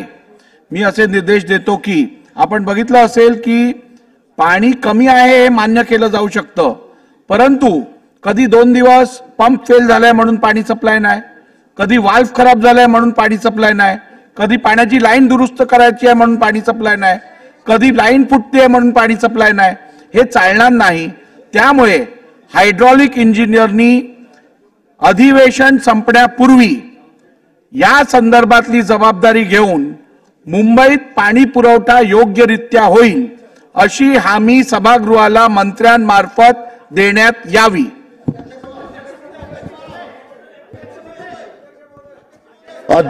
अध्यक्ष महोदय, आदरणीय आशिष शेलार साहेबांनी मांडलेली त्यांचं झाल्यावर देतो. अत्यंत बरोबर आहे. अध्यक्ष महोदय, 10% पाणी कपात आहे म्हणून सांगितली जाते, परंतु प्रत्यक्षात 25%पेक्षाही जास्त कपात केली जाते. 10% पाणी कपात जाहीर केलेली आहे, पण 25%पेक्षा पाणी कमी येते. पाण्याचं प्रेशर डाऊन झालेलं आहे, म्हणून आपण दिलेले निर्देश अतिशय योग्य आहेत. त्या पाणी पुरवठा अधिकाऱ्यांना आपल्या दालनामध्ये बोलवून घ्या तातडीने, आणि काय वस्तुस्थिती आहे हे आपण समजून घ्या, त्यांना ताकीद द्या आणि सभागृहाला अवगत करा असं आपल्या माध्यमातून. या आठवड्यात या शुक्रवारी माझ्या दालनात संदर्भित मंत्री महोदय आणि महानगरपालिकेच्या हायड्रॉलिक इंजिनियर आणि म्युनिसिपल कमिशनर समवेत मुंबईतल्या पाणी पुरवठ्या संदर्भात मी बैठक आयोजित करीन. मुंबईतले जे आमदार आहेत ज्यांच्या मतदारसंघात हा विषय गंभीर आहे त्यांनी या बैठकीसाठी उपस्थित राहावं. अध्यक्ष महोदय, चेंबूर येथील NG आचार्य आणि DK मराठे ह्या महाविद्यालयामध्ये अध्यक्ष महोदय काल एक अचानक परिपत्रक काढण्यात आलं आणि त्या महाविद्यालयामध्ये शिकणाऱ्या विद्यार्थ्यांना जीन्स आणि टी-शर्ट किंवा जॅकेट जर कोणी घालून येत असेल तर त्या विद्यार्थ्यांना प्रवेश बंदी करण्यात आली. अध्यक्ष महोदय, हा एक तालिबानी फतवा एका महाविद्यालयाने काढला. अध्यक्ष महोदय, तेच जर लोन महाराष्ट्राच्या इतर महाविद्यालयामध्ये जर पसरले तर अतिशय कायदा व सुव्यवस्थेचा प्रश्न सुद्धा निर्माण होईल. हिजाबला बंदी एका बाजूला आहे आणि त्या हिजाबला बंदी होते म्हणून एका बाजूला जीन्स टी-शर्ट आणि जर जॅकेटला तुम्ही परवानगी नाकारत असाल आणि महाविद्यालयामध्ये शिकणाऱ्या विद्यार्थ्यांना तर ते योग्य नाही. अध्यक्ष महोदय, ह्या देशामध्ये 70 ते 80% तरुण तरुणी ह्या जीन्स टी-शर्ट घालतात, जॅकेट घालतात. मला एका गोष्टीची कल्पना नाही. अध्यक्ष महोदय, उद्या जर त्याच महाविद्यालयामध्ये स्विमिंग कॉम्पिटिशन असेल तर त्या स्विमिंग कॉम्पिटिशनच्या स्विमिंग सूटला तुम्ही परमिशन नाकारणार आहात का? उद्या जर स्पोर्ट्स डेला टी-शर्ट आणि शॉर्ट्स घालणाऱ्या विद्यार्थ्यांना जर क्रीडा प्रकारामध्ये सहभागी व्हायचं असेल तर त्याला तुम्ही परवानगी नाकारणार का? अशा प्रकारे जाणीवपूर्वक तालिबानी फतवा काढून विद्यार्थ्यांना जो अधिकार दिलेला आहे लोकशाहीमध्ये त्याच्याशी जर खेळखंडोबा कुठलंही महाविद्यालय करत असेल तर त्यांच्यावर कठोर कारवाई होणं गरजेचं. अध्यक्ष महोदय, आपल्या माध्यमातून मी या सभागृहाला विनंती करू इच्छितो की मराठे आणि आचार्य महाविद्यालयाने जो तालिबानी फतवा काल काढलेला तो तात्काळ बंद करावा आणि शिक्षण मंत्र्यांनी त्यांच्यावर कठोर कारवाई करावी अशी भूमिका या सभागृहामध्ये मी मांडतोय. अध्यक्ष महोदय, आणि तुम्ही तशा प्रकारचे निर्देश द्यावे अशी विनंती करतो. अध्यक्ष महोदय, आपण मुंबईच्या दृष्टीने अत्यंत ज्वलंत प्रश्नाला हात घातलात, तो म्हणजे पाणी प्रश्न. पण अध्यक्ष महोदय, आमच्या ठाण्यामध्ये सुद्धा हीच परिस्थिती आहे, कळवा मुंब्रा मतदारसंघामध्ये सुद्धा हीच परिस्थिती आहे आणि तिथे तर पाण्यावर राजकारण केलं जातं.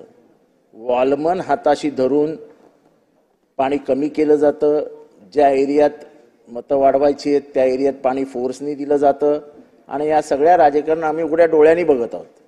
तेव्हा अध्यक्ष महोदय, आपल्या ज्या म्हणजे आपण जी बैठक लावणार आहात त्याच्यात आम्हाला देखील आमंत्रित करावं, म्हणजे जेणेकरून पाण्याचं राजकारण होणार नाही याच्याकडे आपण लक्ष द्यावं. हे फार गंभीर आहे. जरूर. आपल्या अन्न व नागरी पुरवठा खात्यामार्फत ज्वारीची खरेदी विदर्भात आणि महाराष्ट्रात सुरू आहे. खरेदीचं लक्षांकी वाढून मिळालं, परंतु गेल्या 4 दिवसापासून पोर्टल बंद आहे आणि त्यामुळे ज्वारी तशीच पडून आहे.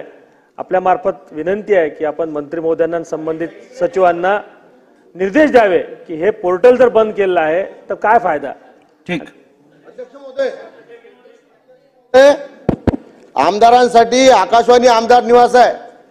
काल सभागृहात कामकाज झाल्यावर MIDCची मीटिंग आटोपल्यावर 7:45 वाजता आम्ही जेव्हा आमदार निवासला गेलो तिथं 4 लिफ्ट आहे, 2 आमदारांसाठी आहे, 2 इतर लोकांसाठी आहे. त्यामध्ये मी ते टोपीवाले आमचे सन्मान्य सदस्य अजून एक जण होते, आम्हाला त्या लिफ्टनी सोडून दिलं. आमच्यासोबत कार्यकर्ते होते, आमचे PA होते, ते खाली राहिले. त्यानंतर ते लिफ्ट खाली आली. माझे PA निलेश हांडे, रविभाऊ राऊत, आमचे शहर अध्यक्ष बार्शी टाकडीचे प्रवीण धाईत आणि 3 लोक अजून होते, लिफ्टमॅन, असे 7 लोक लिफ्ट मधात अटकली. पाऊण तास लिफ्ट बंद राहिली. त्यामध्ये त्या लिफ्टमॅनला अटॅक आला. एका PA ने आमच्या त्याचा छाती चोळली, एकानं हात चोळला.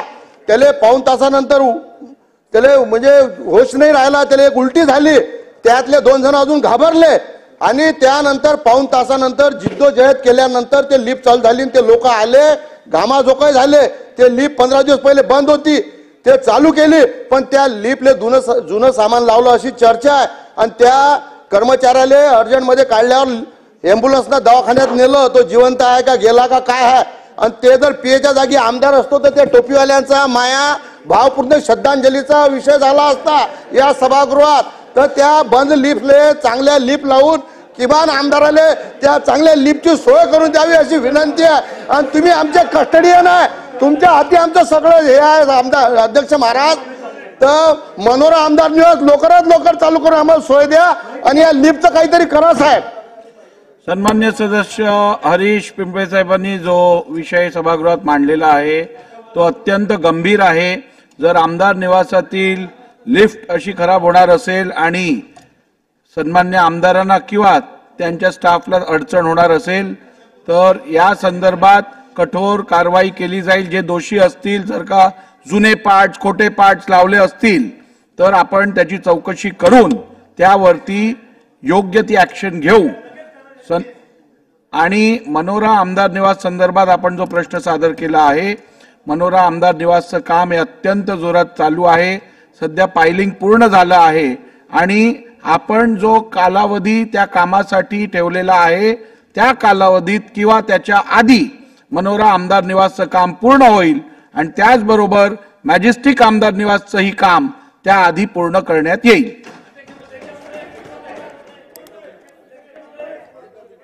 आता किती आहेत? एक अध्यक्ष महोदय, माझा पॉइंट ऑफ इन्फॉर्मेशन हा आहे की मागील 2 दिवसापासून सातत्यानं दीक्षाभूमी येथील भूमिगत वाहनतळाबद्दल आपण प्रश्न विचारतो. आता मला नागपूरवरनं माहिती प्राप्त झाली की ज्या आंबेडकरी जनतेने, ज्या आंबेडकरी कार्यकर्त्यांनी, ज्या भीमसैनिकांनी त्या ठिकाणी ते स्वयंस्फूर्तीनं आंदोलन केलं होतं. खरं पाहिलं तर 5 जूनपासनं त्या ठिकाणी मातीचे मोठमोठे ढिगारे आणि सडाकी बघून लोकांच्या भावना दुखावल्या होत्या आणि त्या कुठतरी व्हॉट्सअपवर त्याचं आंदोलनाचं सुरू होतं. स्वयंस्फूर्तीने झालं, कोणता पक्ष नव्हता, कोणत्या संघटना नव्हत्या, त्यांनी केलं. आज त्या 15 लोकांवर त्या ठिकाणी गुन्हे दाखल करण्यात आले. खरे पाहिलं तर पोलीस प्रशासनाची चूक आहे. त्यांच्या गुप्तचर संघटना काय, संस्था काय करत होत्या, तिथलं जिल्हा प्रशासन काय करत होतं इतके दिवस, त्यांना ती माहिती नव्हती का? राज्य शासनानं निधी दिलेला आहे, राज्य शासनाची एजन्सी त्या ठिकाणी डेव्हलपमेंटचं काम करत आहे. माननीय मुख्यमंत्र्यांनी भूमिपूजन केलं आणि कार्यकर्त्यांनी आपल्या भावना दुखावल्या म्हणून त्या ठिकाणी जर संताप व्यक्त केला असेल तर त्यांना गुन्हेगार समजूच कसे शकू आपण? ते गुन्हेगार ठरू शकत नाही. त्यामुळे अशा वेळेला ते गुन्हे मागे घेतले पाहिजेत आणि त्या ठिकाणी शांतता ठेवली पाहिजे. हे आपल्या वतीनं मी राज्य सरकारला मांडू इच्छितो. नागपूर महानगरपालिकेची नियोजन शून्यता आणि अनियमिततेमुळे दरवर्षी 144 कोटी रुपयाचा शहर बस सेवेत घाटा आहे आणि आता एव्ही ट्रान्स प्रायव्हेट लिमिटेड कंपनीला नागपूर महानगरपालिकेद्वारे 250 नवीन इलेक्ट्रिकल बस खरेदीसाठी 313 कोटीचा कंत्राट देण्याचा निर्णय झालेला आहे. ऐन लोकसभा निवडणूक 2004ची आचारसंहिता लागू झाली असताना प्रशासकाने हा निर्णय घेतला असून सिंगल बिडर असताना देखील टेंडर प्रक्रियेला मुदतवाढ देऊन फायनान्शियल बीड उघडली आहे. विशेष शहर बस सेवेत दरवर्षी सेवा दरात वाढ करण्याची कुठलीही तरतूद आवश्यक नसताना कंपनीच्या लाभासाठी दरवर्षी दरवाढीची तरतूद या टेंडरमध्ये केली गेली आहे. या टेंडर प्रक्रियेत सहभागी होण्यासाठी बस उत्पादन क्षेत्रातील नामांकित 4 ते 5 कंपन्या इच्छुक आहेत. ही प्रक्रिया पुन्हा राबविल्यास नागपूर महानगरपालिकेला कोट्यवधी रुपयाचा फायदा होण्याची शक्यता आहे.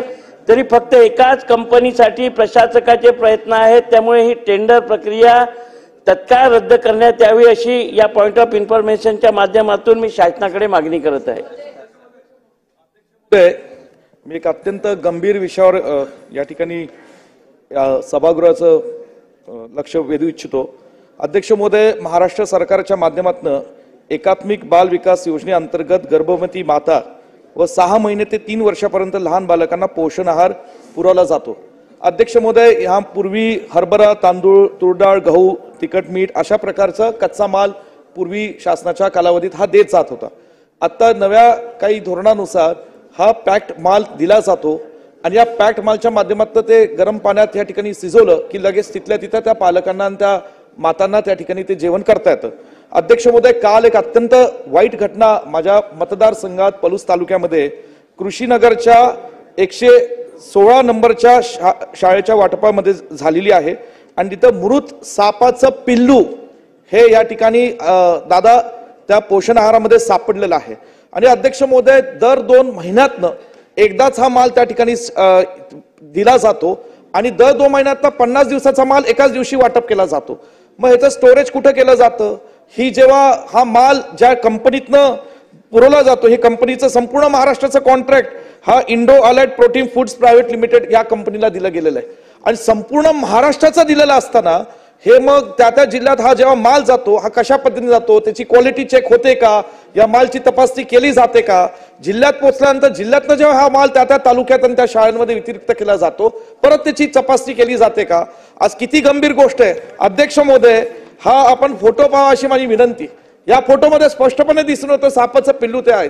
ते साप विषारी की नाही आज त्याची तपासणी प्रशासनाच्या जिल्ह्याच्या प्रशासनाकडे केली जाते. पण आपण गर्भवती महिलांच्या आणि लहान मुलांच्या आयुष्याशी खेळतोय, ही शासनाला अत्यंत गंभीरपणे याची दखल घेतली पाहिजे. आणि अध्यक्ष महोदय, माझी मागणी आहे की या ठिकाणी जे अधिकारी किंवा ह्या संपूर्ण प्रवासात जे काही हा माल दिला जातो, ती कंपनी असो किंवा प्रशासन असो, जे कोण दोषी असतील त्याच्यावर कडक कार्यवाही झाली पाहिजे आणि याची सखोल चौकशी झाली पाहिजे. अध्यक्ष महोदय. सन्मान्य सदस्य विश्वजित कदम यांनी सभागृहाला दिलेली माहिती अत्यंत गंभीर आहे. शासनाने याची नोंद घेऊन उचित कारवाई करावी. अध्यक्ष महोदय, खरं म्हणजे मुंबईमध्ये व्यवस्था एकदम फारच विकट झालेली आहे. रेल्वे स्टेशन असू द्या, गार्डन असू द्या, पब्लिक प्लेसेस मध्ये कुठेही गेलं तर ड्रग्सचं न्यूशन एवढं जास्त वाढलेलं आहे की त्याला सांगताच येत नाही. कुठेही गेला तर समोरच दिसत की ड्रग कंझ्युम करणारी लोक दिसत आहेत. मग त्याच्यामुळे चोऱ्या एवढ्या वाढलेल्या आहेत, मारहाण एवढं वाढलेल्या आहेत आणि पोलीस आता या मुंबई शहरामध्ये तक्रारी घ्यायला तयार नाही. पण मुंबई शहरामध्ये कुठल्याही आमदारांना जर तुम्ही विचारला तर ड्रग्सचं न्यूशन एक लेवलला पार केलेलं आहे. लॉ अँड ऑर्डर आहे की नाही मुंबईमध्ये हे मला समजून येत नाही. आणि कंझ्युमर तर दिसतच आहे आणि ड्रग्सचे जे सेल करणारी लोक आहेत ते पण बिनधास्त फिरत आहेत. त्यांच्या गाड्या नवीन येत आहेत, त्यांचे घर 3-3, 4-4 माल्याचे नवीन येत आणि त्याचे हे सगळं इन्फॉर्मेशन असता सुद्धा काही कारवाई मुंबई शहरामध्ये दिसत नाही. मला असं वाटतं की काही दिवसानंतर महिलांना रोडवरती चालण्यामध्ये पण दुश्वारी येणार आहे. म्हणून आपल्यातर्फे सरकारला ताबडतोब याच्यावरती दखल देऊन जे कोणी विक्री करणार असणार किंवा त्याच्यावरती एक हे घेतलं पाहिजे. प्रत्येक वीकला कमिशनरने त्याच्यावरती अहवाल घेतला पाहिजे काय चाललंय. विजय देशमुख साहेब. अध्यक्ष महोदय, सोलापूर महानगरपालिका वतीनं जे कर आकारणी केली जाते त्या कर आकारणीमध्ये पाणीपट्टी हा कर सर्वसकट सगळ्याच जनतेला पाणीपट्टी हा खाजगी कर आकारणी केली जाते. अध्यक्ष महोदय, अनेक लोक गोरगरीब ज्यांच्या घरी पाणी खाजगी नळ नाही पण त्यांना पाणीपट्टी मात्र खाजगी भरावं असं नोटीस दिलं गेलेलं आहे. मी आपल्यातर्फे शासनाला पॉइंट ऑफ इन्फॉर्मेशन विनंती करतो की जो गोरगरीब आहे ज्यांनी खाजगी नळ घेतलं नाही, पूर्वी त्यांना सार्वजनिक नळपट्टी येत होतं पण त्यांनाही आता खाजगी दिलेलं आहे, ते न परवडण्यासारखं आहे. त्यांना खाजगी न करता सार्वजनिक नळपट्टी द्यावं एवढं तुम्हाला विनंती. मनीषाताई. महोदय, मी महत्वाच्या याच्यावरती पॉइंट ऑफ इन्फॉर्मेशन देते. अध्यक्ष महोदय, पाऊस पडल्यापासून भटक्या कुत्र्यांचा त्रास भयंकर वाढलेला आहे. अध्यक्ष महोदय, गेल्या 3 दिवसामध्ये माझ्या दहिसर विधानसभेमध्ये 37 लोकांना भटक्या कुत्र्यांनी लचकेचे लचके काढलेले आहेत. अध्यक्ष महोदय, मी आपणास विनंती करते की मंत्री महोदयांनी मुंबई महानगरपालिकेतर्फे जे भटक्या कुत्र्यांचं लसीकरण केलं जातं हे नक्की केलं जातं का नुसते पकडून नेत आहेत आणि पुन्हा आणून सोडतायत. अध्यक्ष महोदय, काल माझ्या मतदारसंघातल्या ज्या 3 लोकांना कुत्र्यांनी हे केले ते पुष्पविला मेडोना कॉलनी मधल्या 57 वर्षाच्या महिलेचा पायाचा अख्खा लचका काढलेला आहे. अध्यक्ष महोदय, माझी विनंती आहे की जे प्राणीप्रेमी आहेत ते लोक भटक्या कुत्र्यांना एकत्र करून त्यांना खायला देत आहेत आणि हीच कुत्री सोसायटीतल्या लोकांवरती हल्ला करतायत. तर ज्या प्राणी प्रेमी आहेत ह्याने एखादं आपण श्वानगृह तयार करावं आणि तिकडे घेऊन जावे कुत्रे, पण लोकांना त्रास देऊ नये. अध्यक्ष महोदय, अतिशय गंभीर बाब आहे. आज इतके लोक रोज फोन करतात की भटके कुत्रे आम्हाला चावतायत. त्याच्यावर मुंबई महानगरपालिकेच्या अधिकाऱ्यांनी लक्ष द्यावं आणि भटक्या कुत्र्यांना तुम्ही श्वानगृहात घेऊन जावं. उत्तर द्यायचं, आपण उत्तर घेऊया. हा मंत्री महोदय उत्तर द्यायचं आहे. नाही, अतिशय गंभीर विषय आहे अध्यक्ष महोदय. आम्ही गंभीर दखल घेतलेली आहे आणि खरं आहे भटके कुत्रे या दिवसामध्ये खूप फिरतात, चावतात, आपण बघतायत. त्यामुळे निश्चित शासनाची गंभीर दखल घेईल आणि या सगळ्या भटक्या कुत्र्याचा बंदोबस्त आम्ही करू. केलेल्या कारवाईबद्दल सभागृहाला अवगत पण करा.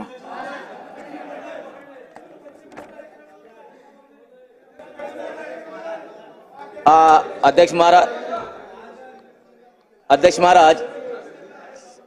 महाराज, सबसे पहले मैं आपका धन्यवाद देता हूं कि मनोरा एमएलए हॉस्टल और मैजेस्टिक एमएलए हॉस्टल के बारे में आपने सभागृह में बताया. सर, जब विलासराव 2000 मुख्यमंत्री थे तब आमदारों के लिए जिमखाना और एक क्लब की घोषणा की. उसकी जगह वर्ल्ड ट्रेड सेंटर पे भी फाइनल हुई. उसमें कुछ लोग कोर्ट में भी, लेकिन कोर्ट ने भी अपनी तरफ से फैसला किया. आज तक उस पर कोई प्रकार की कार्रवाई नहीं की. मेरी रिक्वेस्ट है उस पर कार्रवाई हो. और एक point of information, point of procedure है सर, जैसा मंत्रियों के आगे उनके माताजी और पिताजी का नाम लगाया जाता है, वैसा हमारे यहाँ डायस पे देखिए कैलाश किशनराव गोरेंट्याल लिखा. अगर यहाँ कैलाश भूदेवी किशनराव गोरेंट्याल अगर लिखा जाए तो ये हमारे सभी क्या फायदा होगा सर? चांगली सूचना आहे.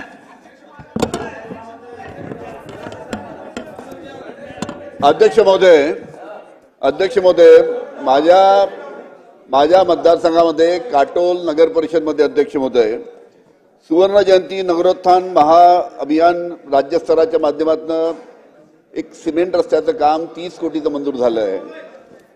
काटोल येथील नागरिकांचा आग्रह आहे की हे काम सिमेंट रस्ता नव्हता, डांबरीकरणाचा रस्ता व्हावा, यासाठी त्यांनी आंदोलन सुद्धा त्या ठिकाणी केलं आहे. अध्यक्ष महोदय, राज्य शासनाला माझी विनंती राहील की हा 30 कोटीचा सिमेंट रस्ता रद्द करून त्या ठिकाणी काटोल नगर परिषदमध्ये हा डांबरीकरणाचा रस्ता करावा, अशा पद्धतीची मी राज्य शासनाला विनंती करतो. त्याची नोंद घेऊन त्यांनी सध्या जे काम चालू झालेलं आहे नुकतंच ते काम त्वरित थांबावं अशी मी राज्य शासनाला विनंती करतो. अध्यक्ष महोदय, त्याचबरोबर अध्यक्ष महोदय, नुकत्याच ज्या लोकसभेच्या निवडणुका झाल्या अध्यक्ष महोदय, त्यामध्ये वर्धा लोकसभा मतदारसंघामध्ये इंडिया आघाडीचे जे उमेदवार होते अमरजी काळे हे त्या ठिकाणी उभे होते. आणि या निवडणुकीमध्ये अध्यक्ष महोदय महाराष्ट्र राज्य प्राथमिक शिक्षक समिती याचे जे अध्यक्ष आहेत विजय कांबळे यांना त्यानिमित्तानं त्यांनी या निवडणुकीमध्ये भाग घेतला म्हणून त्यांना निलंबित करण्यात आलं जिल्हा परिषदेच्या माध्यमातून. अध्यक्ष महोदय, माझी एकच शासनाला विनंती आहे की याची कोणत्या पद्धतीनं शहानिशा न करता त्या विजय कांबळे यांना कोणत्या पद्धतीनं नोटीस न देता अशा पद्धतीनं राजकीय हेतूने त्यांच्यावर कारवाई करण्यात आली आहे. त्याच्याबाबत अवश्य त्याच्याबाबतीत विचार करून त्यांचं निलंबन रद्द करावं अशी मी राज्य शासनाला विनंती करतो. हा पालघर जिल्ह्याच्या वतीने हा प्रश्न आहे. पॉइंट ऑफ इन्फॉर्मेशन सर, मुंबईला येण्यासाठी पालघर जिल्ह्यातून नॅशनल हायवे क्रमांक 48 हा येतोय आणि आपण इथे बघितलं की आम्ही सगळे आमदार महोदय आणि त्या भागातली मंडळी मुंबईला यायचं म्हटलं तर तो हायवे आहे नॅशनल हायवे नंबर 48 हा अतिशय खराब झालेला आहे. आणि वसई किंवा पालघर जिल्ह्यातले रुग्ण जे वसईमध्ये येतात, मुंबईला येतात, त्यांच्यासाठी एवढे मोठं जिकरीचा तो हायवे झालेला 4-4 तास ट्रॅफिक लागते. आणि ज्या कॉन्ट्रॅक्टरने काम घेतलेलं आहे नॅशनल हायवेचे अधिकारी आहेत त्यांचं पूर्णपणे ह्या हायवेच्या दुरुस्तीकडे दुर्लक्ष झालेलं आहे. तर माझं सरकारकडे या माध्यमातून अशी विनंती आहे की ते संबंधित ठेकेदार आणि ते नॅशनल हायवे अथॉरिटी यांना बोलून हा हायवे लवकरात लवकर क्लिअर करावा, चांगला करावा, जेणेकरून मुंबई येण्यासाठी जे 4-4 चालू करतोय लागणार नाही. 12:35 आणि दुसरा कामण भिवंडी रस्ता, हा रस्ता सुद्धा अतिशय खराब झालेला आहे. एवढे खड्डे पडलेत, काल त्याच्यामध्ये एखादा ऍक्सिडेंट झाला, त्याचा मृत्यू झाला, तर तो सुद्धा लवकर लवकर दुरुस्त करावा अशी माझी विनंती आहे. सुनील राणे. अध्यक्ष महोदय, सन्माननीय वनमंत्री इथे उपस्थित आहेत. बोरिवली मतदारसंघामध्ये मॅनग्रोव्ह फॉरेस्ट पार्क हा अतिशय भव्य असा प्रकल्प जवळजवळ 80% पूर्ण झाला आहे. आणि सन्माननीय मंत्री महोदयांना माझी विनंती आहे आपल्या मार्फत की हा प्रकल्प 80% पूर्ण झालाय, त्याच्या समोर एक रस्त्याचा विषय फक्त प्रलंबित आहे.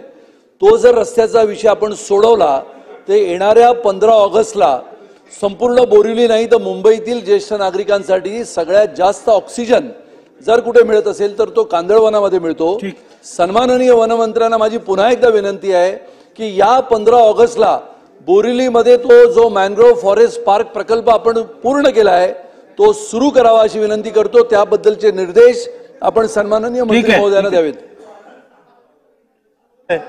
अध्यक्ष महोदय, शहापूर भिवंडी ठाणे हा जो रस्ता आहे नॅशनल हायवे 3 ह्याच्यावर बऱ्यापैकी कामं चालू आहेत आणि साहेब एवढे ट्रॅफिक जाम होते 3-3, 4-4 तास आम्हाला पडघ्यावरून मुंबईमध्ये यायला 3.5-4 तास लागतात.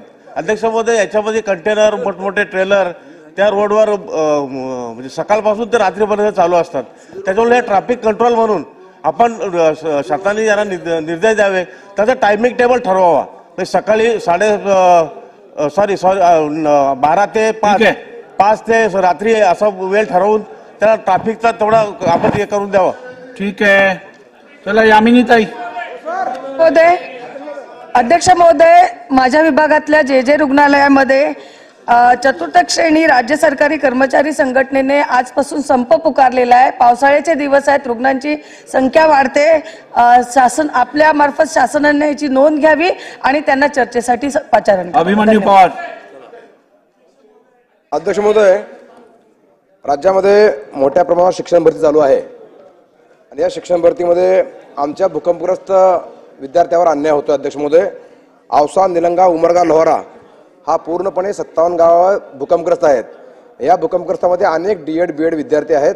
त्यांच्यावर अन्याय करणारा हा निर्णय. अध्यक्ष महोदय, 4 नोव्हेंबर 2016चा जो सामान्य प्रशासनाचा निर्णय आहे हे भूकंपग्रस्त प्रवर्गासाठी अन्याय करणारा आहे. हा निर्णय रद्द करावा व शिक्षण सेवक पदभरतीमध्ये भूकंपग्रस्त आरक्षणातून रिक्त असलेली पदे रूपांतरित न करता ही पदे समांतर आरक्षणामध्ये कायम ठेवून D.Ed, B.Ed उमेदवारांना सेवेत सामावून घेऊन सेवा अंतर्गत पात्रता परीक्षा उत्तीर्ण होण्यासाठी 3 संधी आपण द्याव्या ही मागणी मी करणार आहे. अध्यक्ष महोदय, ठीक आहे, हा असा निर्णय. चला बच्चू कडूजी. अध्यक्ष महोदय, असा निर्णय अध्यक्ष महोदय, तुम्ही रेकॉर्डवर लिप बंद झाल्याबरोबर लगेच आदेश दिले. अध्यक्ष महोदय, तुमच्याकडून ह्या अपेक्षा आहे. काही काम करणाऱ्या लोकांचं आयुष्य बंद व्हायला चाललं. अध्यक्ष महोदय, दादा इथं आहे. दादा आशा वर्कर असेल, अंगणवाडी सेविका असेल, मदतनीस असणार, पोलीस पाटील असणार, ग्राम रोजगार असेल, सेवक असेल, तिकडे ग्रामपंचायत कर्मचारी असणार, तिकडे आमचे होमगार्डवाले असेल, संगणक परिचय सोसायटीचे गट सचिव, हे सगळे गावात काम करतात. अध्यक्ष महोदय, एकदम गावात टोकावर. म्हणजे दिल्लीची योजना यांच्या हातून जातं, तुमच्या हातून नाही जात. अध्यक्ष महोदय, आणि यांचे नेहमी आंदोलन संप चालू असतं. दादा, एकदा कायमचं मोकळं करा ना. एक बैठक घेऊन तिथं कुठेतरी निर्णय घेतला पाहिजे. होमगार्डची तर अशी अवस्था आहे. अध्यक्ष महोदय, हा होमगार्ड फक्त 3 वर्षातून 3 त्याला ऑर्डर येतं. ना तो शेती करू शकत, ना उद्योग करू शकत. किमान 7 महिने तर काम दिले पाहिजे, तेवढं तर केलं पाहिजे. अध्यक्ष महोदय, हे अशा पद्धतीनं लवकर निर्णय घ्यायचे, तसे तुम्ही निर्देश द्यावा अशी विनंती करतो. शासनाने नोंद घ्यावी. अमित चाटम. अध्यक्ष महोदय, माझ्या अंधेरी पश्चिम विधानसभा मतदारसंघामध्ये जुहू गल्ली आणि गिलबर्ट हिल येथे SRAचा जो प्रकल्प आहे तो गेली 10 वर्ष बंद पडलेला आहे. सर्वधर्मीय नावाची सोसायटी, त्यांची घरं तुटली आहेत. 16 कोटीपेक्षा जास्त त्यांचं भाडंही पेंडिंग आहे.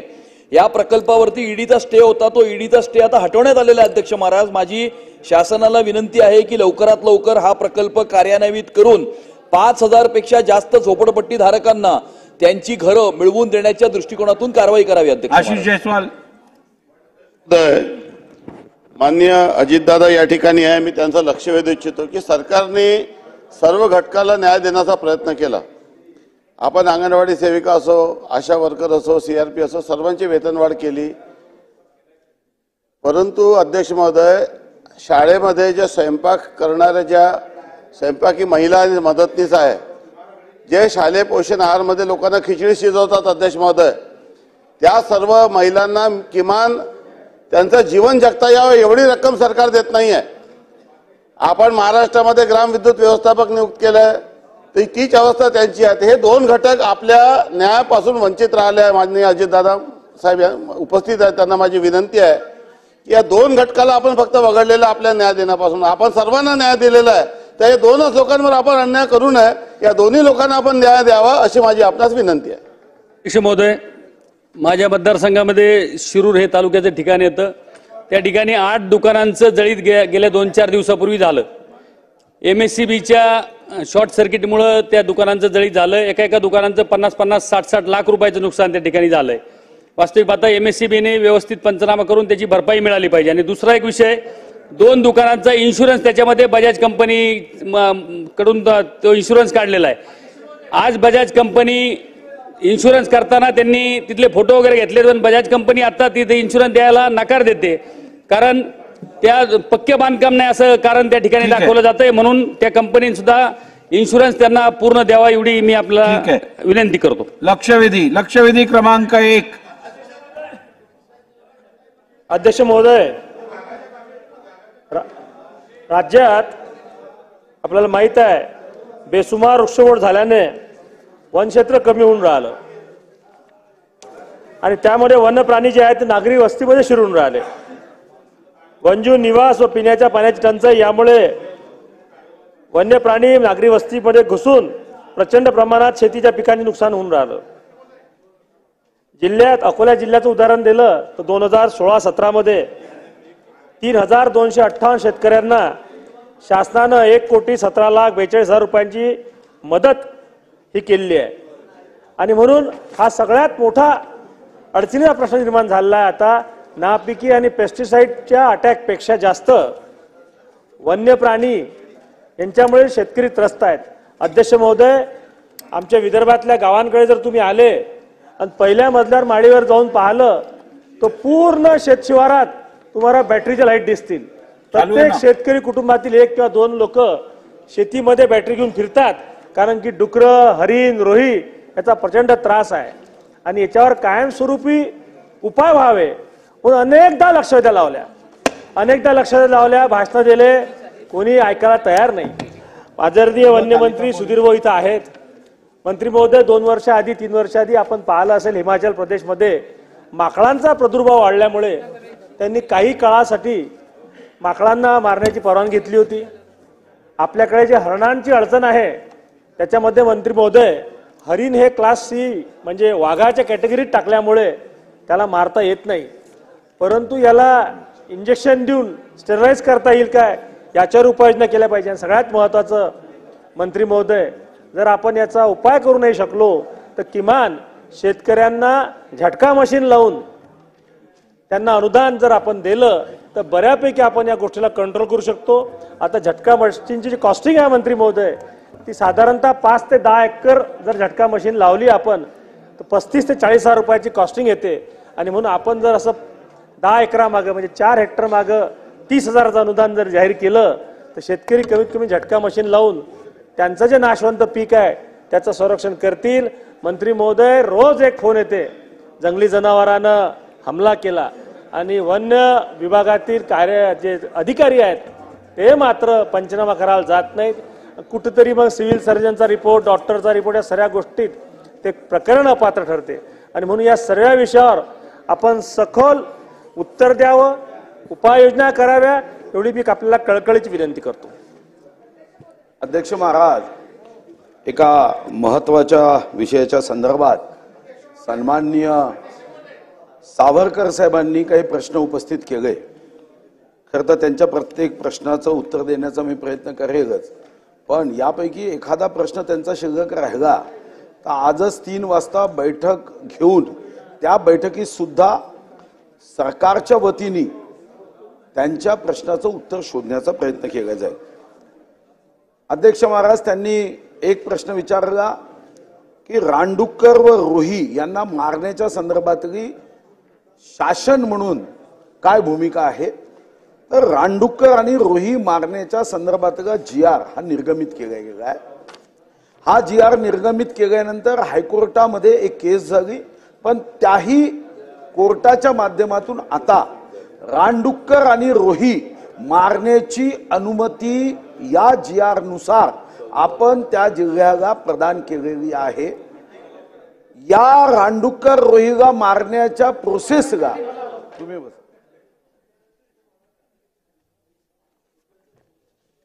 आमदार महोदयांनी त्यांच्या क्षेत्रामध्ये लक्ष द्यावं म्हणून 2019 मध्ये आमदारांच्या अध्यक्षतेखाली समितीही करण्यात आली आहे. सन्माननीय सदस्यांना वन्य प्राण्यांनी होणाऱ्या नुकसानीच्या भरपाईबाबत त्यांना बैठक घेऊन त्या ठिकाणी कोणी कामचुकारपणा करत असेल तर मात्र त्याला दंडित करण्याची व्यवस्था सुद्धा त्यामध्ये केलेली आहे. अध्यक्ष महाराज, यासोबत आज या सरकारच्या माध्यमातून दुसरा प्रश्न त्यांनी उपस्थित केला, कुंपण. अध्यक्ष महाराज, या कुंपणाच्या संदर्भामध्ये सुद्धा सरकारने अर्थसंकल्पामध्ये घोषणा केली आणि ही घोषणा करून आतापर्यंत 28,493 लाभार्थी यांनी ऑनलाईन मध्ये आपली नोंद केली आहे. मी आपल्या माध्यमातून माननीय सन्माननीय सदस्यांना ही सूचना करेन की वनवृत्ताच्या आसपास असणारी गावं किंवा बफर झोन मध्ये असणाऱ्या गावांमध्ये आपण शेतकऱ्यांना कुंपण देण्याचा निर्णय हा सरकारने केलाय. फक्त यामध्ये त्यांनी जास्त रक्कम सांगितली.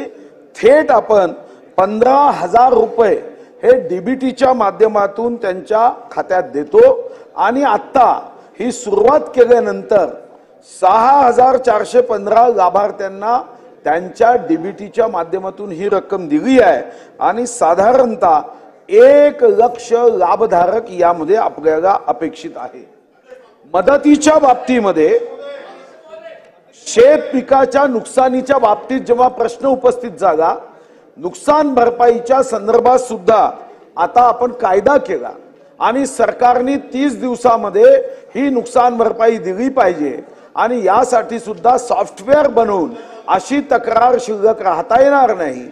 एखाद्या वनवृत्तामध्ये जर उशीर होत असेल तर त्याची नोंद ही आपल्याला घेता येईल म्हणून सॉफ्टवेअर बनवल्या जात आहे. फक्त मी एक गोष्ट लक्षात आणून देतो की यामधली जी मर्यादा होती नुकसानीची ती आता 6,000 वरून 50,000 रुपयापर्यंत करण्यात आली आहे. कॉम्पेन्सेशन मध्ये सुद्धा अध्यक्ष महाराज मोठी वाढ केली आणि सन्माननीय सदस्यांना त्यांच्या भागातल्या कॉम्पेन्सेशनच्या बद्दल त्यांनी आकडा दिलाच आहे. ती सरासरी 3,500 रुपये जाते.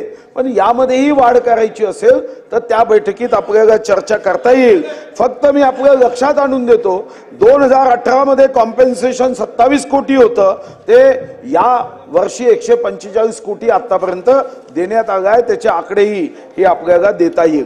वन्य प्राणी हल्ला यामध्ये 2 लाखाची मदत 2013 मध्ये होती, ती आता आपण 25 लाख केली. आणि अध्यक्ष महाराज, या सोबतच यामध्ये एक गोष्ट खरी आहे की जंगल क्षेत्रामध्ये 2,550 स्क्वेअर किलोमीटर हे ग्रीन कव्हरची वाढ झाली. पण यासोबतच उत्तम अधिवासामुळे वन्य प्राण्यांची संख्याही वाढली, हे मान्य केलंच पाहिजे.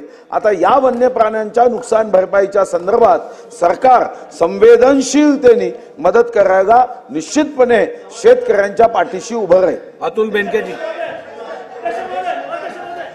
बेनकेजी बोला. अध्यक्ष महोदय, माझे वन मंत्र्यांना स्पेसिफिक 3 प्रश्न आहेत. जुन्नर वन विभाग त्यामध्ये बिबट्यांची संख्या जास्त वाढल्यामुळे मागील 3 महिन्यामध्ये खूप अटॅक झाले, त्याच्यामध्ये 7 मृत्युमुखी पावलेले आहेत.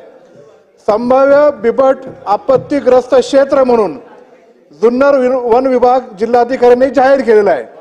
आता हॉटस्पॉट्स मधले बिबट्या पकडायला सुरुवात सुद्धा केलेली आहे. त्यामध्ये 3 महिन्यात जुन्नर वन विभागाने 25 बिबट्या पकडले सुद्धा आहेत. आता त्यातले 10 बिबट्या गुजरातच्या एका झू मध्ये, अंबानींच्या झू मध्ये तिकडे पाठवणार आहेत. पण आता पकडलेले जे बिबटे आहेत त्याचं करायचं काय हा प्रश्न आहे. म्हणून आपल्या शासनाच्या मार्फत कोल्हापूरचं जंगल असेल किंवा इतर देशामध्ये कुठे जिथे नॅशनल फॉरेस्ट असेल तिकडे त्या बिबट्या स्थलांतरित करण्यासाठी शासनाने लवकर पाऊल कधी उचलणार हा माझा पहिला प्रश्न आहे. दुसरा प्रश्न आहे, बिबट्यांच्या नसबंदी संदर्भात नागपूरच्या PCCF कडे प्रस्ताव आहे. त्यासाठी शासन कुठले ठोस पावलं उचलून आणि कधीपर्यंत हे नसबंदीचा प्रपोजल मान्य होईल हा दुसरा प्रश्न आहे. आणि तिसरा प्रश्न असा आहे की सर्पदंश खूप मोठ्या प्रमाणामध्ये ग्रामीण भागात होतात. सर्पदंश हे गरीब लोकांना, शेतकऱ्यांमध्ये जे काम करतात त्यांनाच होतात. त्याच्यावर उपचार करण्यासाठी जवळपास 1.5 ते 2 लाख खर्च होतो. तर माझी शासनाला आणि आपल्याला विनंती आहे की सर्पदंशाच्या उपचारासाठी 1.5 ते 2 लाखासाठी शासनाने काहीतरी प्रयोजन करावं. महाराज मी तिसऱ्या प्रश्नापासून सुरुवात करतो. उत्तर होऊ दे. सर्पदंश हा वन विभागाच्या क्षेत्रात संबंधित नाही, पण असाच एक प्रश्न एका सन्माननीय सदस्यांनी विचारल्यानंतर मी संबंधित विभागाशी चर्चा करून स्वर्गीय गोपीनाथ मुंडे सानुग्रह अनुदान योजनेमध्ये सर्पदंशाला आता 2 लाख रुपये हे अनुदान दिलं जातं. सर्पदंश हा विषय वन विभागाशी संबंधित नाही. 2 लाख मात्र देण्याची तरतूद आता झालेली आहे. आपण जो प्रश्न उपस्थित केला तो महत्वाचा आहे की बिबट्यांची संख्या अध्यक्ष महाराज वेगाने वाढते आहे. आता 1600 पेक्षा जास्त बिबट झाले. नसबंदीचा प्रस्ताव हा आपण केंद्र सरकारकडे पाठवला, पण केंद्र सरकारने नसबंदीच्या प्रस्तावाला अनुमती दिलेली नाही आणि म्हणून आपण आता पिंजऱ्याची संख्या तिप्पट केली आणि फक्त पिंजऱ्याची संख्या तिप्पट केली नाही, 7 दिवसापूर्वी या लक्षवेधीचा आढावा घेताना आपण एक निर्णय आता केला आहे की पहिल्यांदा बिबट पकडायचा असेल तर आपल्या देशाच्या कायद्यानुसार त्याचा अधिकार हा PCCFला आहे. आपण प्रयत्न केला की PCCFचा अधिकार हा खालच्या स्तरावर DCF पर्यंत आपल्याला देता येईल का, पण DCF पर्यंत तो अधिकार नियमाच्या चौकटीत देता येत नसल्याने 24 तासामध्ये ही परवानगी दिलीच पाहिजे असा GR आपण निर्गमित करतोय. ज्या कारणाने बिबट पकडण्यासाठी पिंजऱ्यामध्ये आपल्याला याचा निश्चितपणे उपयोग होईल. सध्या महाराष्ट्रामध्ये वाघांची आणि बिबट्यांची संख्या वाढली असल्याने तुम्ही जी सूचना केली की कोणाला वाघ पाहिजे का, कोणाला बिबट पाहिजे का अशी विचारणाही आपण केली आणि यातून मग काही राज्यांनी त्याची मागणी केली आहे. खाजगी नाही म्हणाय तर मग तुझ्याचकडे पाठवले असते. पण आता आपल्याला बिबट्यांच्या बाबतीमध्ये किंवा वाघांच्या बाबतीत काही लोकांनी मागणी केली आहे. आपल्या जुन्नर भागामध्ये आता एक सफारी करण्याचाही निर्णय आपण घेतोय आणि तुम्हाला विस्तृत तुमच्या प्रश्नाचं उत्तर हे प्राप्त व्हावं यासाठी 3 वाजता मी ताबडतोब दालनामध्ये बैठक घेऊन तुमचे इतर जे प्रश्न आहेत ज्यामध्ये काही कायद्याच्या अडचणी असतील त्यावर आपण चर्चा करू. प्रधान सचिव सुद्धा तिथं असतील आणि त्यामध्ये सरकार सकारात्मकपणे तुमच्या भागातल्या या गंभीर प्रश्नाकडे निश्चितपणे आपण एकत्र येऊन या प्रश्नाची सोडवणूक करण्यासाठी. संदीप क्षीरसागर. अध्यक्ष महोदय, माझ्या मतदारसंघामध्ये फार महत्वाचा विषय, अनेकदा त्या सभागृहामध्ये त्या विषयावरती चर्चा झाली. ग्रामीण भागातला विषय. माझ्या मतदारसंघामध्ये मंत्री महोदय डुकराचं प्रमाण इतकं वाढलेलं आहे, आपण ते थोडंफार नुकसान करत नाहीत तर ते पूर्ण शेतीचे शेती म्हणजे उद्ध्वस्त करून टाकतात. ह्याच्या पुढचं अध्यक्ष महोदय काही प्रकारी घटना अशा झाल्या आहेत की आपण जी उपाययोजना मंत्री महोदय आपण करतात की ती आपण चारी करतो किंवा ते तारची कंपाऊंड वॉल करतो, पण त्यांनी काही सुद्धा फरक पडत नाही. उलट ते चारीवरतून हरणासारखी उड्या मारून जातात आणि जी तार केलेली कंपाऊंड वॉल आहेत ती 2-3 दिवसामध्ये ते आतून उकरून त्याच्यामध्ये बाहेर जातात. अध्यक्ष महोदय, या डुकरांच्या त्रासामुळे फक्त शेतीच उद्ध्वस्त होत नाहीये तर काही शेतकऱ्यांना आपले प्राण सुद्धा गमावे लागले आहेत. तर माझी स्पेसिफिक प्रश्न मंत्री महोदयाला आहे की या संदर्भातली जी उपाययोजना आपण आपल्या विभागामार्फत ठरवली आहे ती पूरक नाही आहे तर कायमस्वरूपी काही या संदर्भातल्या उपाययोजना करा, हा माझा स्पेसिफिक प्रश्न आहे.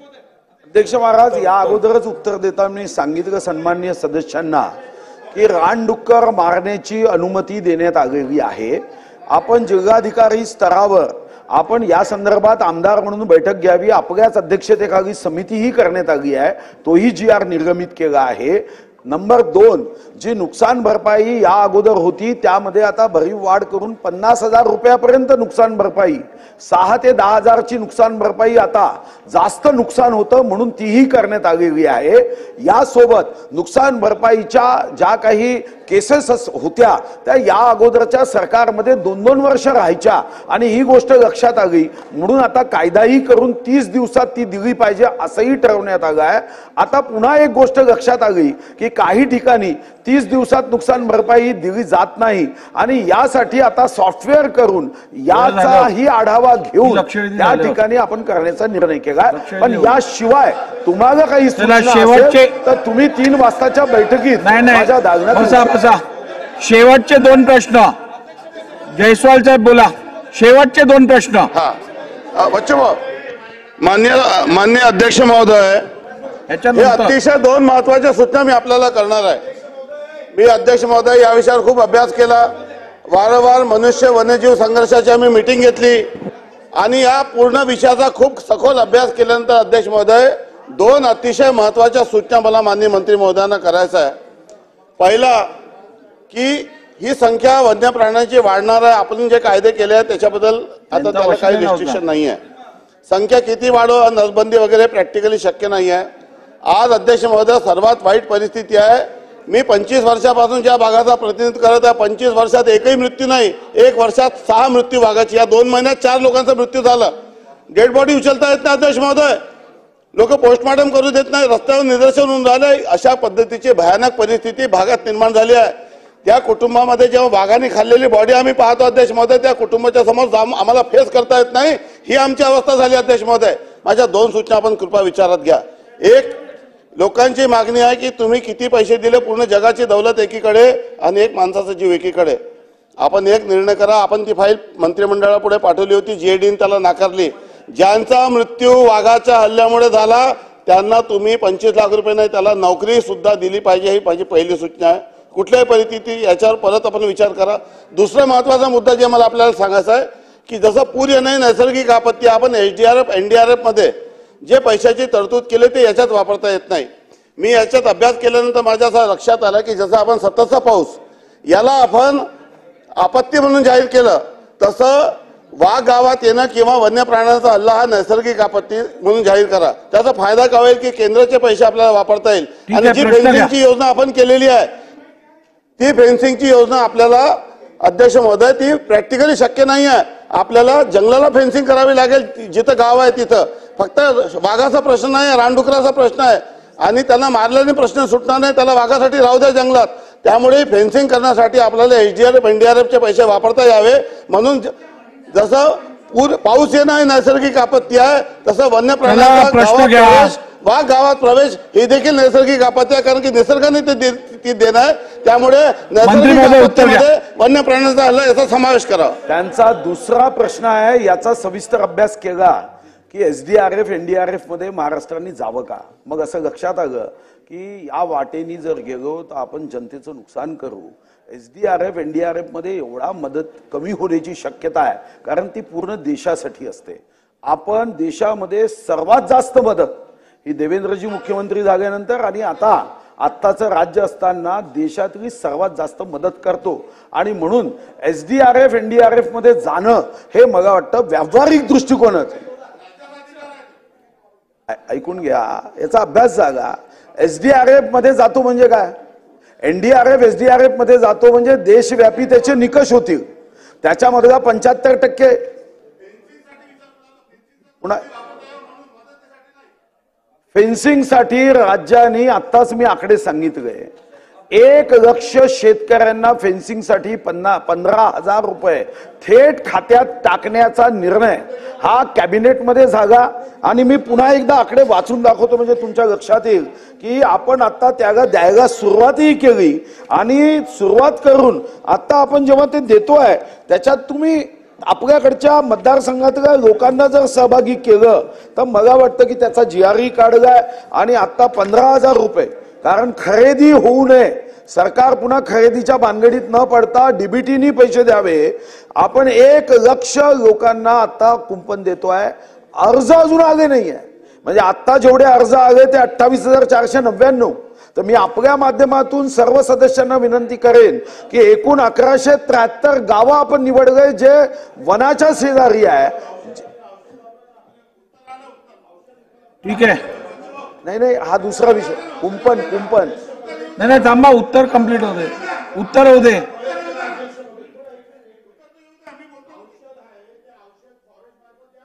कोणतं औषध आपण खरेदीच्या थोडं कमी आहे, आपण शेतकऱ्यांना पैसे देऊ. 15,000 रुपये अनुदानात जर तुम्ही औषध जर सांगितलं, आता या औषधीचा अभ्यास नाही आहे वन विभागाच्या अधिकाऱ्यांना कदाचित, पण तुम्ही जर सांगितलं तर ते औषध कारगर असेल तर वापरता येईल. पण एक महत्वाचा मुद्दा कदाचित सन्माननीय सदस्यांचा, कारण त्यांनी तो मुद्दा अतिशय महत्वाचा आहे, जे पर्यावरणाचं रक्षण करणारे गाव आहे, गावकरी आहे, गाववासी आहे, त्यांना न्याय दिला पाहिजे. आणि वाघांची संख्या अध्यक्ष महाराज एवढ्या वेगाने वाढते तरी आपण प्रयत्न करतो रिलोकेट करायचा, पण शेवटी 80% हे हमले जंगलात होतात, कारण जंगलात उपजीविकेसाठी लोकांना जावं लागतं. आणि मग यामध्ये कारण नसताना गरीब माणूस प्राण गमावतो. त्यांनी जी सूचना केली तो प्रस्तावही आम्ही सरकारकडे दिलेला आहे की साधारणतः ज्यांच्या कुटुंबाला, आपण हे खरं आहे मदत सर्वात जास्त करतो पण पैशाने जीव घेता येत नाही, म्हणून त्यांच्या कुटुंबाला नोकरी देता येईल का, हा प्रश्न अध्यक्ष महाराज सोडवण्यासाठी आम्ही प्रस्ताव तयार केला. गेल्या 10 दिवसापूर्वी जेव्हा मला स्वतः सन्माननीय सदस्य व्यक्तिगत भेट झाली तेव्हा त्यांनी प्रस्ताव असा करता येईल का विचारलं, तर मी प्रस्तावही केला, पण त्याची प्रोसेस आहे.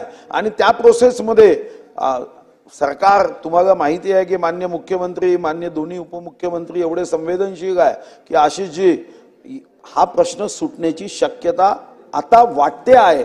बघू पुढे काय होतं. विश्वजित कदम. अध्यक्ष महोदय, वन खात्याच्या संदर्भात चर्चा करत असताना माझ्या कडेगाव तालुक्यामध्ये, सांगली जिल्ह्यामध्ये सागरेश्वर नावाचं एक जुनं अभयारण्य, तिथं जवळजवळ 2000 हरणं आहेत. आणि मगाचपासून हा विषय चाललाय की त्या अभयारण्याला लगत असणारी जी गावं आहेत तिथं रानडुकरांचा, इतर ठिकाणी कदाचित फॉरेस्टमध्ये गावांमध्ये शेती पिकांचं नुकसान होत असेल, माझ्याकडे हरणांचं नुकसान होतं आणि त्याच्यावर काही उपाययोजना काढत नाही. गेल्या काही दिवसांपासून बिबट्यांची संख्या सुद्धा आमच्या सांगली जिल्ह्यामध्ये वाढत चाललेली आहे. सांगली शहरामध्ये सुद्धा काही महिन्यांपूर्वी बिबट्यांनी हल्ला केलेला होता आणि वन खात्यांच्या अधिकाऱ्यांना कळवलं, एक तर त्यांच्याकडनं रिस्पॉन्स हा मुनगंटीवार साहेब जवळजवळ 2 दिवसानंतर मिळतो, ते आल्यानंतर दुसऱ्या शेतकऱ्यांना सांगतात हो ही बिबट्याची पावलं आहेत, हे त्याच्या काय त्या असतील खुणा आहेत, आणि मग ते तसं बोलून निघून जातात, पुढे काहीच त्या उपाययोजना सांगत नाहीत. स्थानिक गावातील लोकांना या बाबतीत एक संरक्षणाचं एक प्रशिक्षण दिलं पाहिजे. दुसरं, कृष्णा नदीमध्ये 2 प्रश्न माझे गंभीर आहेत. मगरींची संख्या सुद्धा वाढत चाललेली आहे आणि त्या मगरींचे हल्ले होतात, हे माणसांवर झालेल्या दर वर्षातनं काही माणसं आमची त्यातली दगावतात. या मगरींबाबतीत सुद्धा वन खातं आलं की नुसतं सल्ले देऊन निघून जातात, उपाययोजना काहीच नाही. आणि सर्वात महत्वाचं, आता आपण बोलत असं म्हणाला, घुनस नावाचा जो विषारी साप आहे ह्याची सुद्धा कोयनेतनं पूर 2019ला फडणवीस साहेब आपण पुराची परिस्थिती पाहिली, त्याच्यानंतर या घुनस सापीची संख्या सांगली जिल्ह्यात, कोल्हापुरात प्रचंड मोठ्या संख्येने वाढली आहे. हे साप अंडी देत नाही, डायरेक्ट पिलं 40-50 देतं, ह्याच्यावरही उपाययोजना नाहीत. सातत्याने आम्ही सांगतोय या घुनस सापीमुळे चावलं की माणूस जवळजवळ अर्ध्या तासात मरून जातो, ह्याची लस नसते उपलब्ध. आता तुम्ही मगाशी मला सांगितलं, हा नवीनच विषय मला कळला की साप हा वन खात्याच्या अंतर्गत येत नाही, मग कशाच्या खात्यात अंतर्गत येतो? तर ह्याच्या बाबतीत ह्या मगरींचा, या सापींचा आणि जे आमच्या इथं सागरेश्वर अभयारण्याचं जे नुकसान होतंय, प्रशिक्षण द्यावं. कुंपण, अध्यक्ष महोदय, महत्वाचा विषय, 70% कामं सांगली जिल्ह्यातल्या वन खात्याची जी काही कंपाऊंडची केली जातात, इतर वन फॉरेस्टच्या केली जातात, ती एकाच कॉन्ट्रॅक्टरला दिली. ही काय भानगड आहे? 70% कामं आणि उर्वरित 30% दुसऱ्या कॉन्ट्रॅक्टरला दिली जातात. ह्याच्यावर आपण चौकशी करावी. शेवटच्या प्रश्नाकडून आणि ह्याच्यावर की पहिली गोष्ट कुंपण, ठीक आहे, उत्तर घेऊया. विश्वजितजी. अध्यक्ष महाराज, कुंपण डीबीटीच्या माध्यमातून दिलं जातं. मी आत्ताच सांगितलं की असं प्रकार होऊ नये म्हणून आपण डीबीटीच्या माध्यमातून देतो. आपली जी कुंपणाच्या संदर्भातील तक्रार असेल ते तुम्ही डीपीडीसीतून जर दिली असेल तरच त्या कुंपणाचा हा प्रश्न होतो. राज्यामध्ये कुंपण हा डीबीटी डायरेक्ट बेनिफिशियरी ट्रान्सफर होते आणि म्हणून डीपीडीसीच्या बैठकीत तुम्ही याची माहिती घ्यावी की या कुंपणाच्या बाबतीत तुम्ही डीपीडीसीतून मान्य केलेत का पैसे. नंबर 2, मी पुन्हा सांगितलं की सर्पदंश आणि त्याची मदत वन विभागात येत नाही, पण तरीही मी पुन्हा सांगतो, सांगितलं मागेही सांगितलं, मला वाटतं मी पुन्हा सांगतोय तो पाळीव प्राणी नाही, पण त्याची मदत वन विभागाकडून दिली जात नाही. पूर्ण देशामध्ये हा नियम आहे.